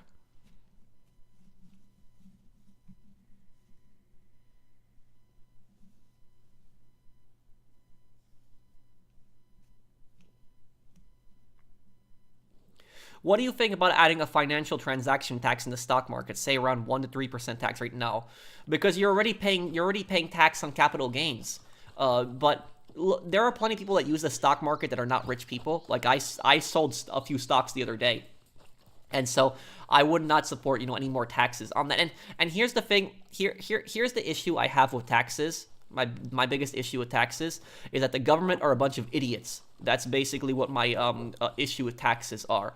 Is that the government literally you will give them money and they will waste it like idiots. They will. That's the problem with taxes, is that the government just they like you, and I know you mean well when you say this, when you say like a 1 to 3% tax on stock sales. I get it, I get it. There's Zach, but here's the thing: is what is that money gonna go towards? Like, what is that money gonna do exactly? Because I will tell you, in New York, where I'm from, and Brandon, it's better if you just drive. I will just cover you. I'll follow you. If any NPCs chase you, I'll kill them. But where I'm from in New York, we have some of the highest taxes in New York. Some of the highest taxes. And what do I have for my taxes in New York? What do my taxes get me exactly in New York? Like, people can never really answer me that question. What my taxes get me exactly. Because I see potholes all the time. The roads look like garbage. The subway system looks like garbage. And the government is just taxing more and more and more. What they've done is they've did the congestion tax, where if you drive into Manhattan now, you have to pay a tax, and then you have to pay the tax and the toll. So when you drive through the bridges, you got to pay a toll. When you drive into Manhattan, you got to pay a toll. You got the income tax, you got the property tax, you got all of this stuff going on, and meanwhile you still got potholes all over the roads. The subways look like crap. So I wonder, what are they doing? Like, do I get health care provided by the government? No. Do I get university education provided by the government? No. Like, what do I get exactly for my tax dollars? Like, what do I get it exactly? So that's basically my issue with taxes, is that I don't like taxes. I hate taxes. I think they should just be as low as possible. Let people keep their money and spend their money how they want, because it's just stupid crap. I would be willing to pay higher taxes if I actually got a good service. If I got something that was getting me good, something that actually helped me out, then maybe, yeah. But as it stands right now, no.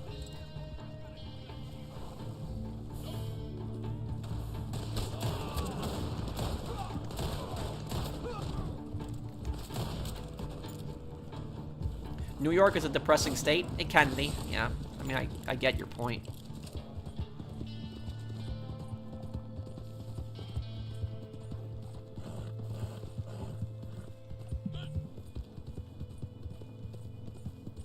California spends cash for infrastructure and helps poor people. California is a great state in the U.S. Ayaka, here's what I will tell you something, is California has some of the stupidest spending when it comes to money. No offense towards you. Like, California, for example, over 10 years ago, they started building a high-speed rail project. And the high-speed rail project, it was supposed to connect, Las Vegas, I think it was, to Los Angeles. Correct me if I'm wrong. Somebody in California will probably know what I'm talking about. But it was like a high-speed rail that was in California. And about this high-speed rail is, I'm all for that, don't get me wrong. I love trains. And if I wish that in America, when I look at other countries, when I look at your country, like Japan, for example, what I'm jealous about your country, Japan, is how in your country you have like these really cool high-speed rails. I'm so jealous of that. I really wish that we had high-speed rails in America, because if we had high-speed rails, I'd much rather take those in planes. Even if they take longer, I'd much rather take those. Like, at least I could get my own room, sleep in there, get some food, stuff like that, walk around, stuff like that, better than a plane. But the thing is, even though the idea was cool about the high-speed rail, in 10 years, they have not put any track down. They haven't even built one station. Nothing. And you had billions of dollars wasted. Billions! And not even any track, put down. Not even one station built. And so you're asking is, where the hell is the money going? What is the government doing with this? What is the government doing with the money exactly? What are they doing? So I will tell you this, is that the punishment for corruption should be so severe. $100 billion. It's $100 billion. Wow, it's even worse than I thought it was. So, like, that is corruption right there. That's money laundering. That is what that is. That is literally fraud. right there. The government, the people that are in charge of that rail, there's like some kind of organized crime involved in that. I don't know what it is, mafia, triads, whatever it is, but there is some kind of organized crime involved in that, 100%. There is no doubt about that in my mind, that there is some kind of organized crime involved in that. Like, how do you spend $100 billion, you don't even build any track whatsoever, and you spend that much money? Like, what happened to all the money? Where did the money go? So that's the problem I have with a lot of these government projects. I think that the solution, you know, what I think the thing should be is that how they should build high-speed rail, you know how they should do it? They should give it to a private company. The government should give contracts to a private company, and instead of the government doing it, have the private company build the high-speed rail, and tell them you don't get paid until the job is done. When the job is done, that's when you get paid, and when the job is done, good. And then they will not stall, they will not waste time, they'll actually get the stuff done. That is what they will do. So like, you know, that's what I'll say about that, is that taxes are not necessarily, like, taxes are not necessarily gonna help you. They're not gonna necessarily gonna help improve your standard of living.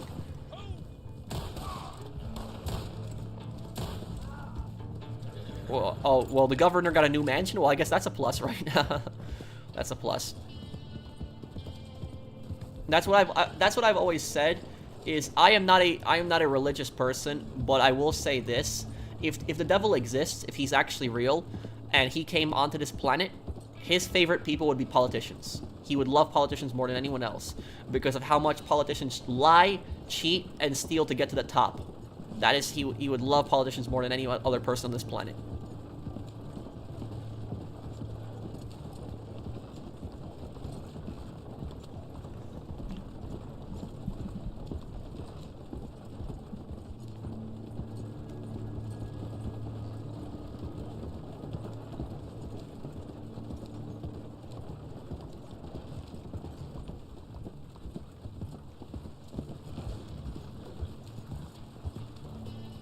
What's that, Zach?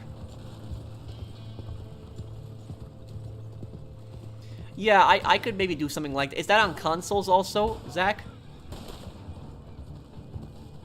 Did you know that in Denmark you can get free and high quality healthcare because of taxes? Sure. Yeah, and there's no doubt about that. There are European countries that also, like, you know, have stuff like that. They have generous social programs. I'm not denying that, but I'm saying that in my country, whenever you raise taxes, I can't speak on Denmark because I don't live in Denmark, but I can speak on my country, and I can tell you that in my country, whenever you raise taxes, that is that nothing good comes out of it. Whenever you raise taxes in America, nothing good ever comes out of it. Like has America ever improved because the government has raised taxes? Like, I can't, like, when taxes are constantly going up and our living standards are getting worse and worse and worse. So that's what I'll say about that.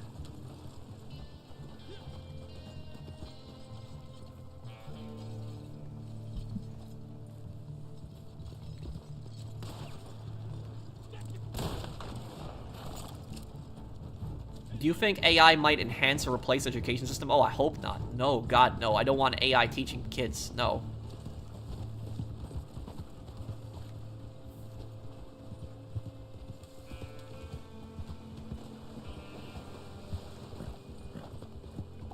Well, Venezuela has stopped harassing America to a degree, I would guess, Gunner, but I don't support regime change, though, too. I don't want to get involved in other countries' politics.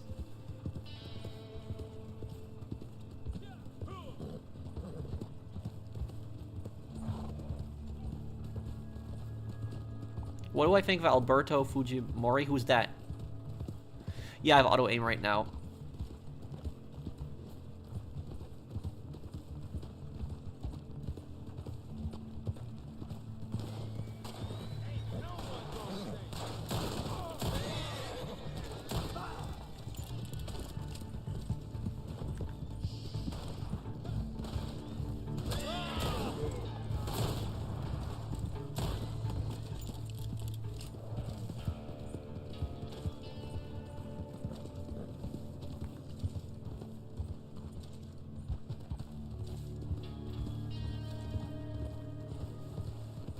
We have high land tax here in Texas, and most of it goes in developing or maintaining highways that will inadvertently get packed because so many people are moving here. Oh, yeah.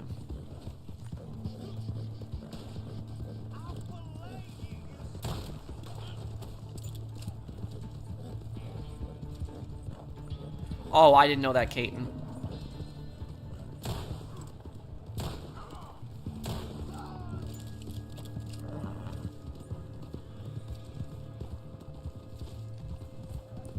Yeah, and that's the issue I have with Skip, is I don't like government controlling stuff like that, like controlling your information on the internet and stuff like that. I don't like the idea of that.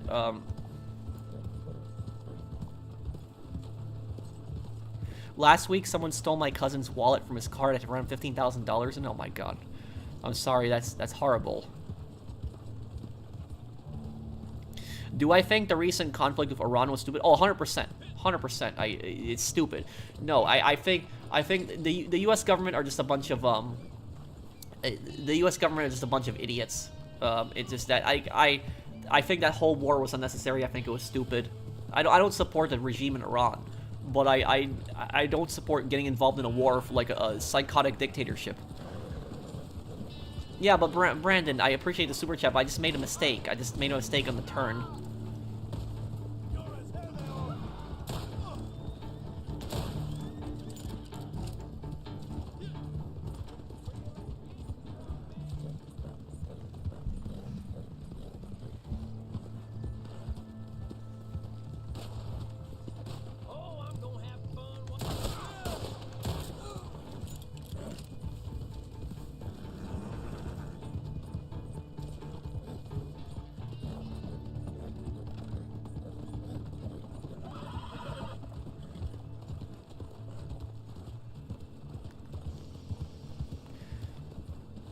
I'm sick of living pro. Everything is so expensive. My parents keep costing me money. No one will hire me, and I'm just sick of it.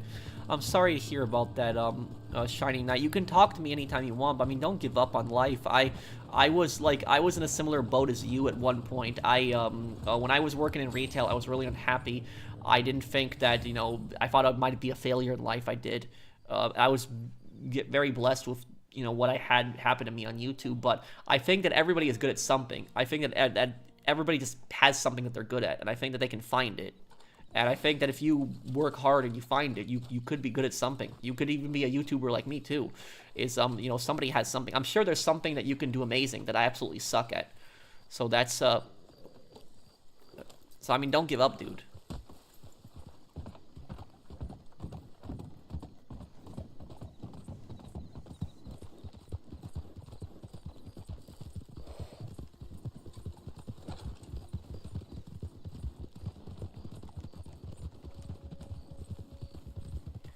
How can I join your lobby? Well, you'd have to have me added, Johnny. But, so yeah, if I stop tuning in, you know why. Oh, man. Well, I hope everything is okay with you, Liskiff. The amount of censorship in Russia is just ridiculous.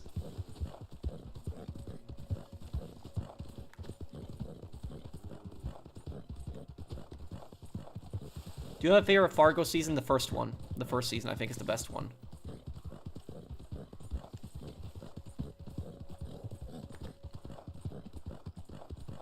I could look into the game, Zach. I could definitely look into it.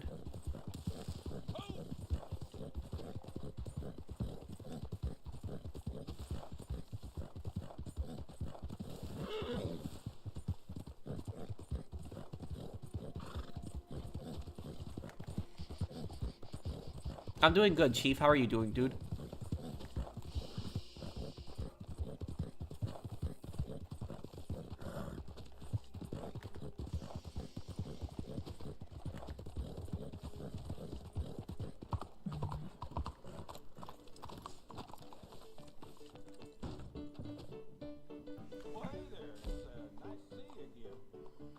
Okay, public.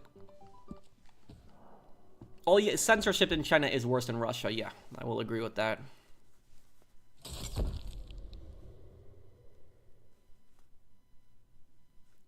I'm dealing with a breakup right now. What the? Oh, I'm dealing with a breakup right now, but you are making me feel better. Thanks, brother. Thank you, Javi. I hope that everything is okay with you, dude, and I hope you feel better. But I'm sorry about that. I was just reading at the same time too what that happened. I don't know what that was just now. Did you guys just see that? That was it. But I hope everything is okay with you, Javi. That just happened while I was reading your comment. But that was I I hope you're okay, Javi. If you ever need to talk to anyone, I'm here. Thank you, dude. I know there are people who impersonate me all the time. It happens all the time. What about Fargo season 2? I like the 70s. Season 2 was also really great. Season 3 was great. I heard season 4 wasn't that good. I never watched season 4.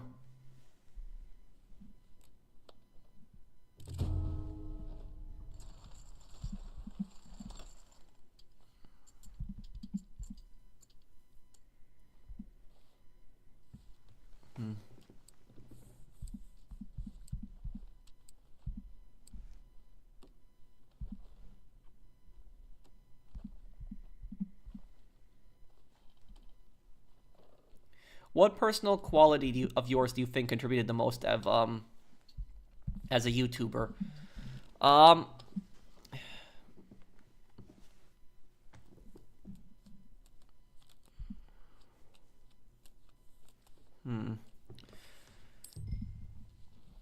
One moment here.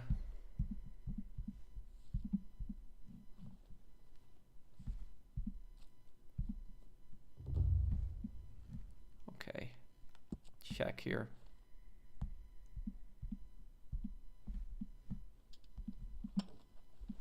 I think my best quality is probably because I'm able to explain stuff. Like that's always been my specialty. Like I'm not a funny guy, guys. I'm not somebody that I don't make people laugh. I don't make jokes. I don't do stuff like that. I'm much more better at explaining stuff, talking about stuff, describing things. That's why I was great at my money guides on GTA, explaining stuff, getting to the point and stuff like that. So I think that was it. I think it's also my honesty, answering people's comments, talking to them directly, not being an elitist, being just a general average day guy.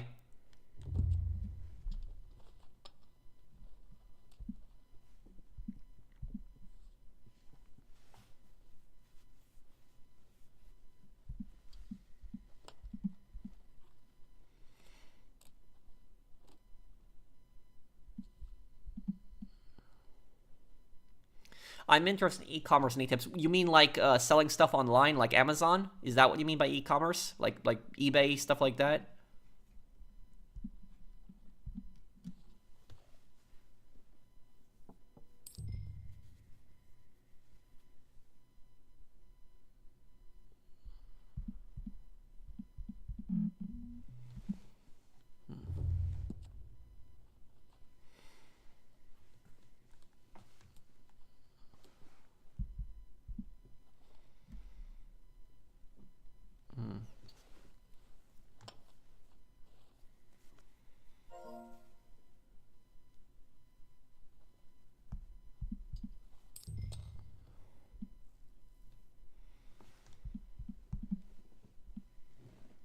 Let's put a 5 in here, and then just one moment here.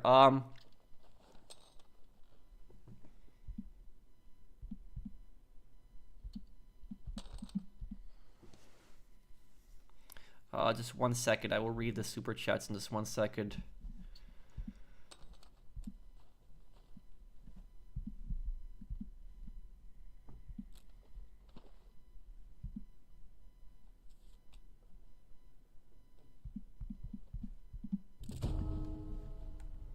Yeah. Surprised he had that. 2 pairs.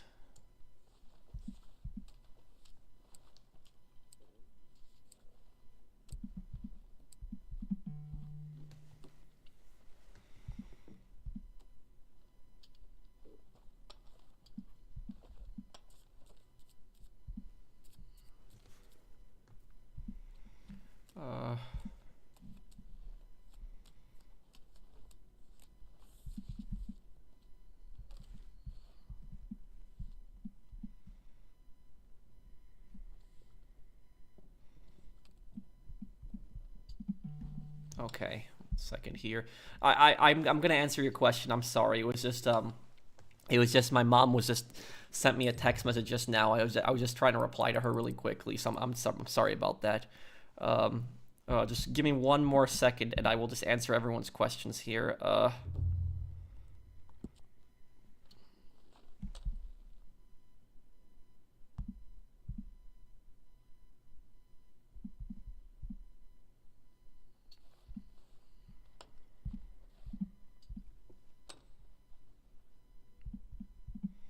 Okay, I'm sorry. I'm really sorry about that, everyone. Okay, so about this, let me see here about the e-commerce stuff. What? And you don't have to super chat me again, Alpha Wolf. But what are you planning on selling exactly on the e-commerce stuff? Like, what is it exactly? No, I'm not falling asleep. Thanks for help sell my trader. I was going to sell my moonshine, but I'm getting tired. See you on Sunday. Okay, Brandon, I'll see you. Take care, dude. Would use the FAL or the G3? Probably the G3. Probably I like it better as a rifle.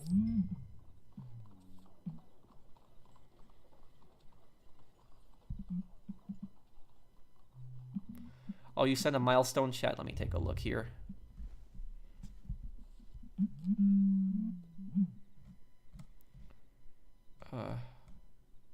I recently just watched The Many Saints in Newark. It wasn't a bad movie, but it could have been so much better. James Gandolfini's son did really good. Yeah, he did. He did do really well. But I think Silvio just looked so weird in that movie. But Alpha Wolf, what are you planning on selling, dude?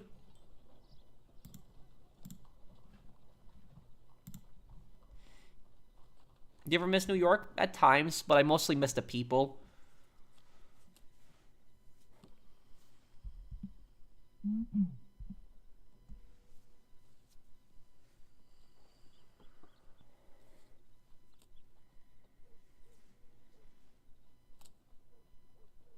In Mafia the Old Country, do you think Spadaro knew his capo was talking to the Guardi? Yes. Yes, he did.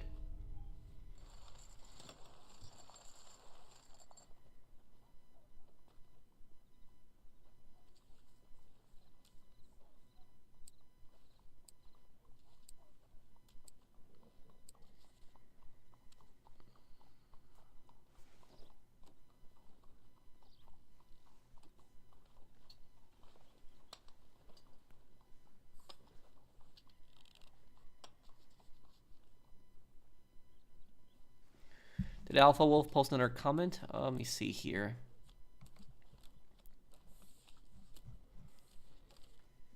Alpha Wolf, did you post again?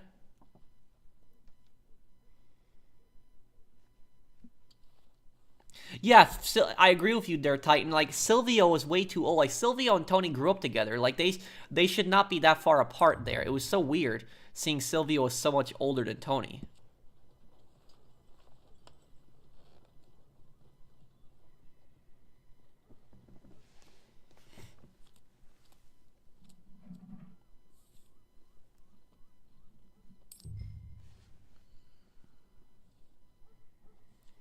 That's not a good pair. You should fold. Yeah, probably should. Alpha. Oh yeah, merchandise for my aviation channel on Instagram. Okay. And where is this? Like, what is this? eBay? I'm assuming.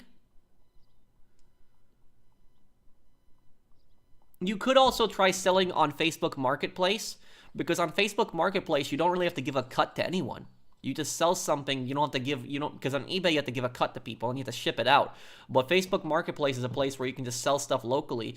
But just, I wouldn't give them your address, your house. Just have like someplace close to your house, like a few blocks away, like a park or something like that, or a parking lot, like any place that like that's like near your house, like a public area. You meet them, and you could sell out of your stuff there. One more question. I'm going to send you a PSN. I'm okay if you don't want to. A PSN? Wait, what, Brandon?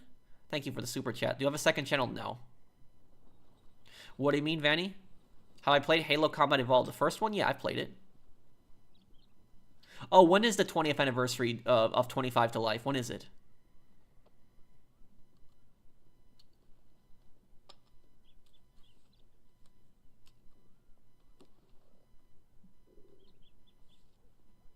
Yeah, it's Facebook Marketplace. Let's skiff.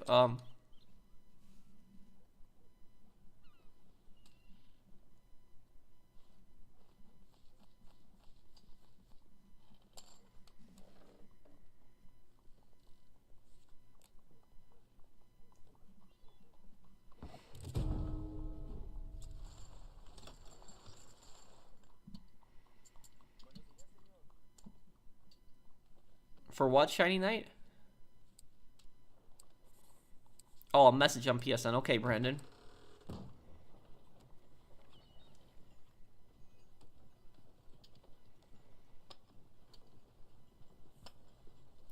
Okay, Alpha.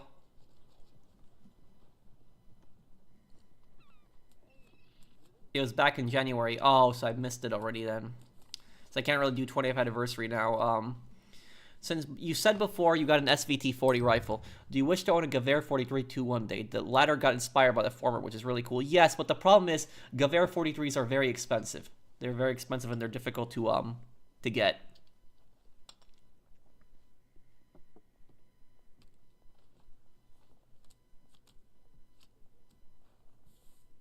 But yeah, I do want to get the Gewehr 43 one day too, yes.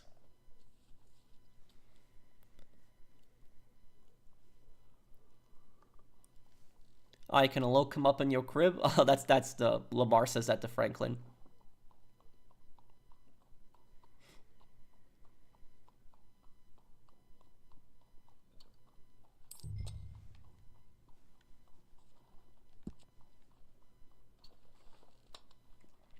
Well, guns being expensive isn't really dependent on what country they're from. It's more dependent on how common they are. The Gewehr 43 is not a common rifle, and because of that, it's very expensive. There aren't a lot of surviving ones out there anymore.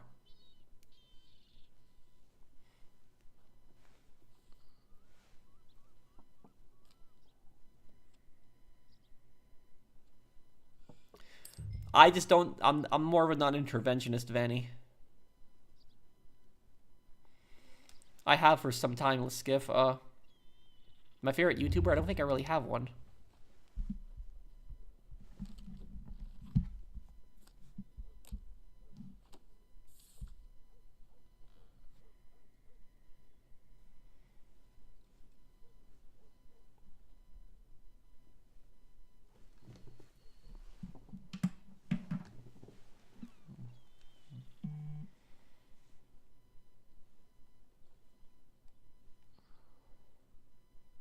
My favorite history? Probably the French Revolution. Damn, no, these cards suck.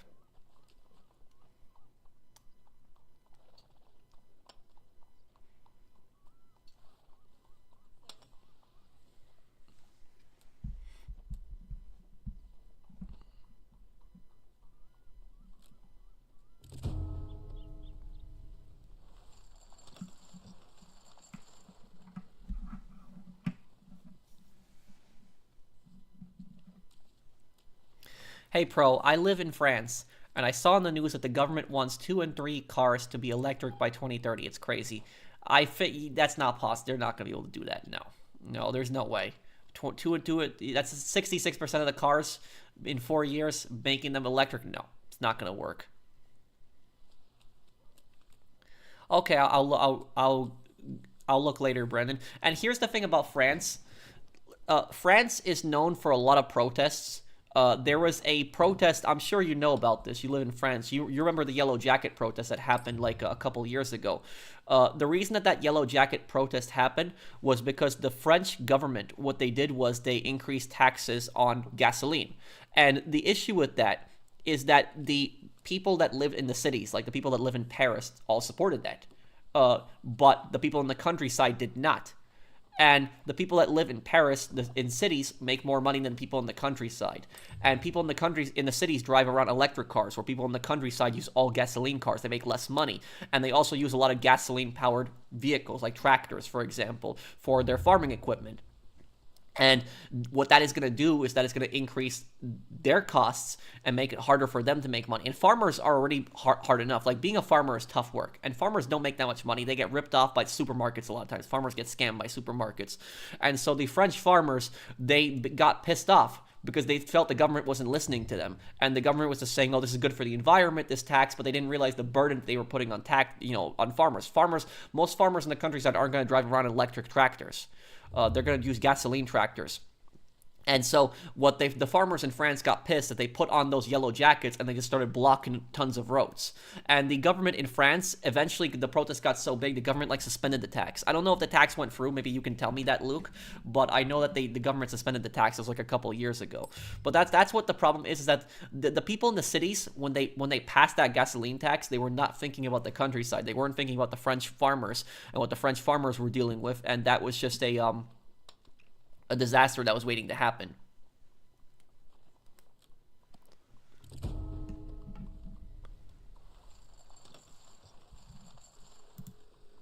Yeah, and we're gonna have another stream on Sunday too.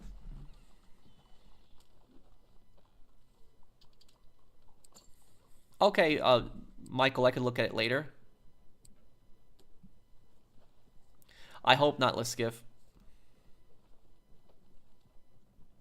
What do you think about the legal age of buying tobacco went from 18 to 21? Do you think it's stupid?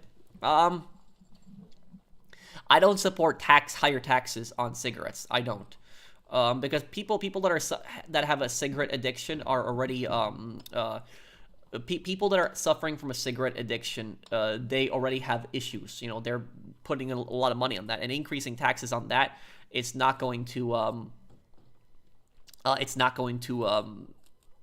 yeah, that.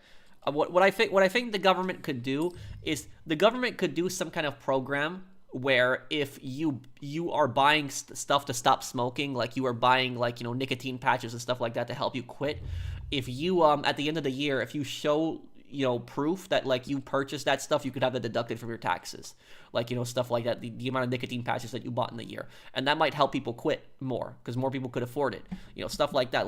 Instead of raising taxes, think about ways to cut it to also help the population and doing something like that. But raising the age from cigarettes from 18 to 21, I don't know if that's really going to do much, because most kids are going to get their cigarettes from other ways. It might make it a little harder for them to get it, but they get their cigarettes from other ways.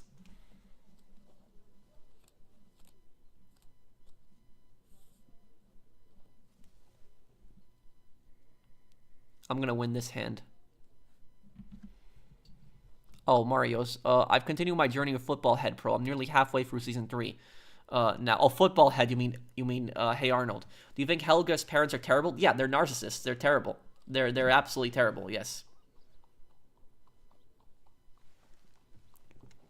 Did you ever see that? Did you ever see that episode where Helga's sister ends up marrying that scammer, and he steals all of her money? And Helga's dad doesn't even feel bad for her. He basically just tells her that what, Helga, you ruined your life and now you gotta deal with it. He says that to her. That is just, it's just so cold. But that's what's great about Hey Arnold, is that Hey Arnold was just such a great show for it just dealt with so many issues. Like when you get older, especially when you watch it, it dealt with just so many issues.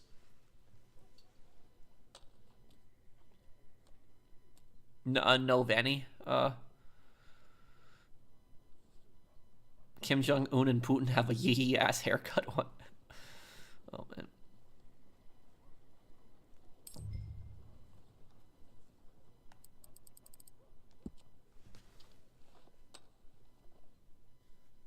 You know what I thought was the most cringe, weird thing? You remember what was it, 1 or 2 years ago when Putin visited North Korea, and then you saw that video of him and Kim Jong-un just driving around in a car just laughing? That video was just so weird. It was just so awkward. It was just so weird like that.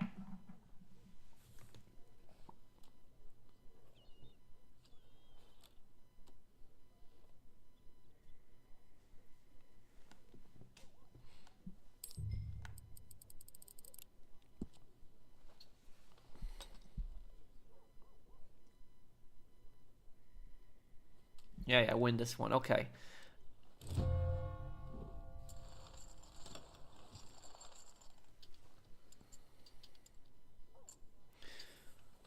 Okay. That was a real video? Yes, it was real. They were actually driving around in a car together.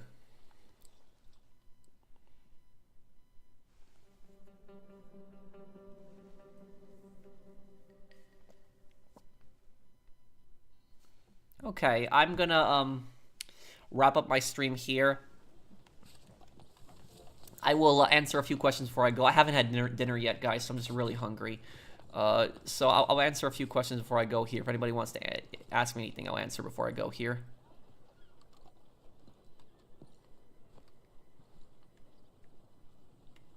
Wrapping up the stream? Yeah, I am, Minion Dave.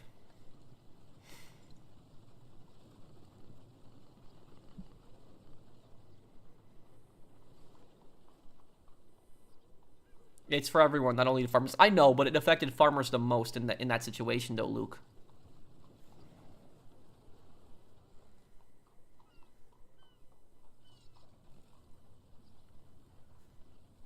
Dinner at 12 a.m.? Yeah, I know I'm weird. I'm weird. I just haven't had the chance to eat dinner earlier.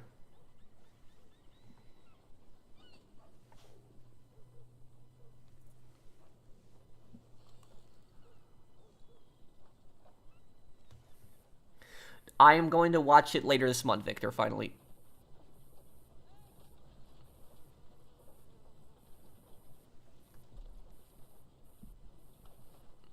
I don't know. I don't like the idea of this AI teaching people with skiff. Yes, I'll play the other Ace Combat games. Is that the first time you're watching the playthrough? The thing is, Renee, when you see what happens on the next parts of Ace Combat, because Belka is now defeated, the last 4 missions of the game, it's actually a different enemy. It's not Belka, but the story gets really good.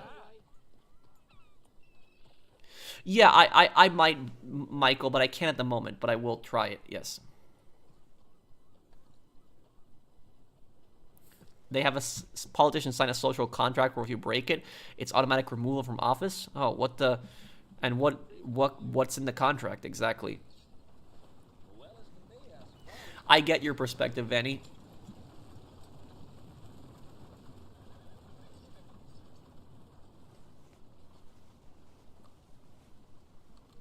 No, I understand, Spreezo.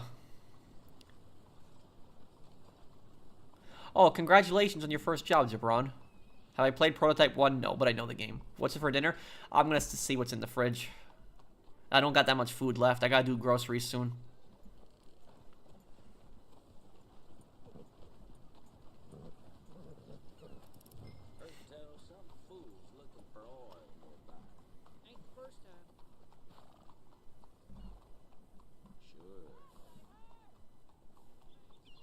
Okay, Pro, 3 questions. Who wins, the Ciprianis or the Sopranos?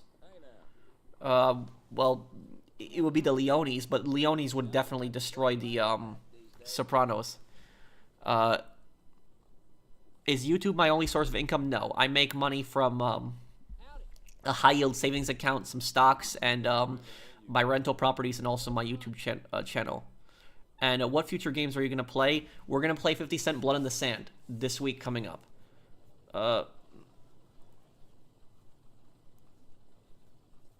We're going to play a lot of different games, and SOCOM also, too.